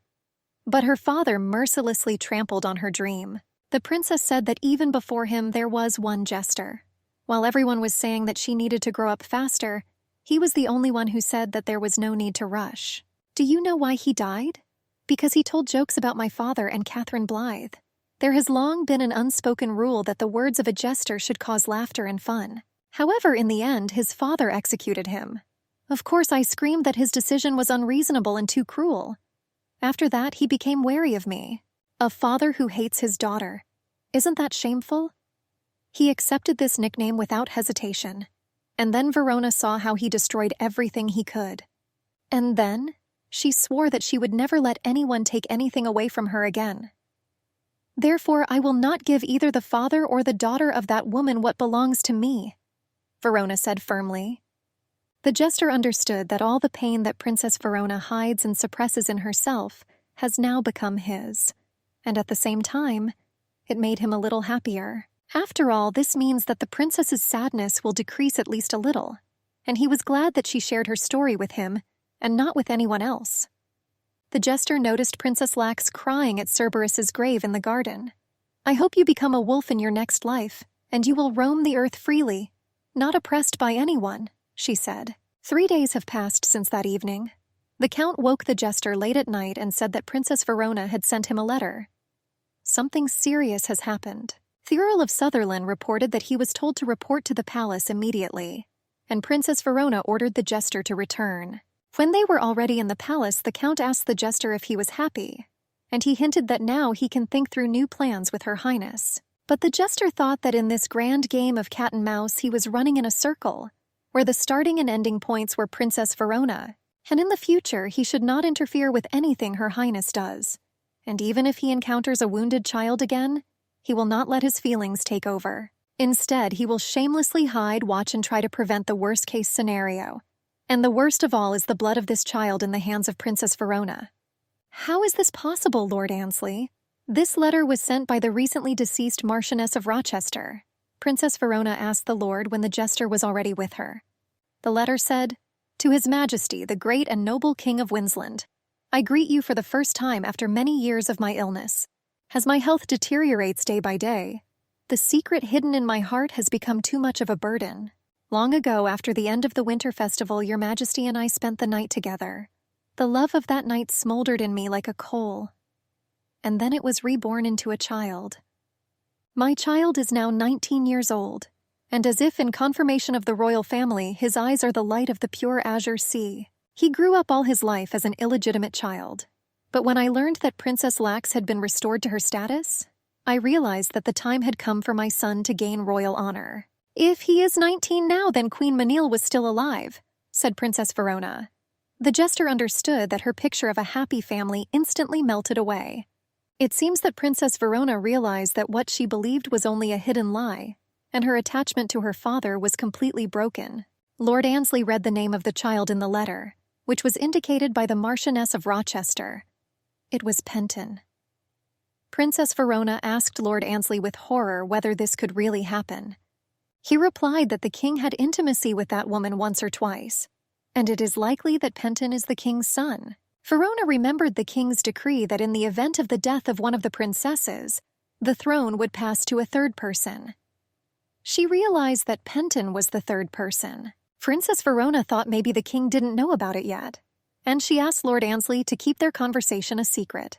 An uneasy atmosphere reigned around you for several days, while Penton was away due to the funeral of his mother.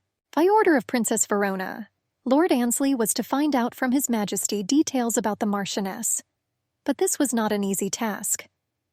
The king did not want to say anything, and Count Sutherland, without any obstacles, increasingly endeared himself to Her Highness. The jester was not jealous, but after their meetings, someone's blood would be shed. Her Highness now spends more and more time with people of noble birth than with the jester. In the meantime, while Penton is away, Princess Lux can spend her time in peace. However, the young princess's condition shows no signs of recovery. The jester didn't know if he and she would be able to laugh like before. Sir Penton arrived to Princess Verona and asked why she had called him. She replied that her soul hurts because her beloved knight's mother died. Princess Verona asked Penton to tell about his family, whether he had a father. The guy replied that his mother gave birth to him a few years after the death of her husband. Verona asked if he now says that he grew up like an illegitimate child. Penton confirmed this. Then the princess asked what clan he belonged to on his father's side. But Penton said he couldn't answer her question because he didn't know his biological father. The jester saw that Penton was beginning to understand the true purpose of this meeting. The guy asked why he should be interested in a man who, for his own convenience, forgot to even think about his mother. Verona did not like illegitimate children. When the conversation came up about them, she remembered the rumor that there lived in Winsland a man who stole the seed of the Channing royal family and added it to his family. Verona said that there were rumors, but how dare an illegitimate child enter the palace? Then Penton asked if she had heard of cuckoos. The princess said that these are the birds that lay eggs in other people's nests. And Penton asked if the princess knew what the first thing a cuckoo chick does when it hatches from an egg. The first thing he does is push the other eggs out of the nest so that they break. Penton called this species of bird cruel, but his favorite, and took his leave. The jester knew that this was a war where no sign of weakness was allowed. The winner has not yet been determined, but it is clear that one side has dealt a serious blow to the enemy. It looks like his father is watching over him. Otherwise, he wouldn't act so arrogantly. Well, if this is what my father wants, I have to respect his wishes, Verona said angrily. Your Highness, I finally understand the anger and rage you were talking about. I felt it with you, savored their taste, and engraved it in my heart, thought the jester, looking at her. The next morning, Lord Ainsley informed Princess Verona that Sir Penton had resigned as Princess Lax's night escort. So this boy is going to step down and challenge me? Come on, act, and I'll show you who should become the ruler, said Verona, angrily breaking the glass. The first Royal Autumn Festival was held immediately after Penton challenged Princess Verona. It was originally held to strengthen the bonds of the royal family. But today the atmosphere turned out to be somewhat bloodthirsty. The Earl of Sutherland promised Princess Verona that today he would bring her victory. Princess Verona was defeated only once, and that was in the year that Catherine Blythe took up her bow and mounted the saddle. How did this defeat affect her? Verona approached her sister and asked if she liked the festival. Lux was silent. I admit, in your eyes I look like a villain. This is absolutely understandable, Verona began. However, what I want is quite simple. I want the royal family to remain strong and serve as an example to the people, no matter what troubles may befall Winsland. I hope that we will serve as a source of comfort to them and that people's faith in us will not diminish. Don't you want the same? Asked Princess Verona. Lux replied that she would. Then Verona said that it turns out they are on the same side. You do realize that there are many people at court who dream of your downfall? They are neither on your side nor on my side, and not one of them has the qualities of a monarch. And they don't think at all about the fate of Winsland. They embody nothing but the desire to satisfy their own interests. If they prevail, the royal family will collapse. Can you accept their victory? No? In that case, even as a child, you can do something for us. Princess Verona told her to go into the forest and follow the sound of water. Ultimately, he will lead her to a cliff. And before she is killed, she must throw herself off the cliff. Everyone will think that she simply did not keep her balance. But Verona, as the only person who knows the truth, promised to provide her with a decent funeral. I will make sure that you are not erased from history and are perfectly immortalized.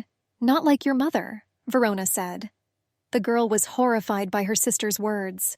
The jester, who was watching them from the side, knew that it was impossible for Princess Lax to find happiness from the very moment she set foot in the palace.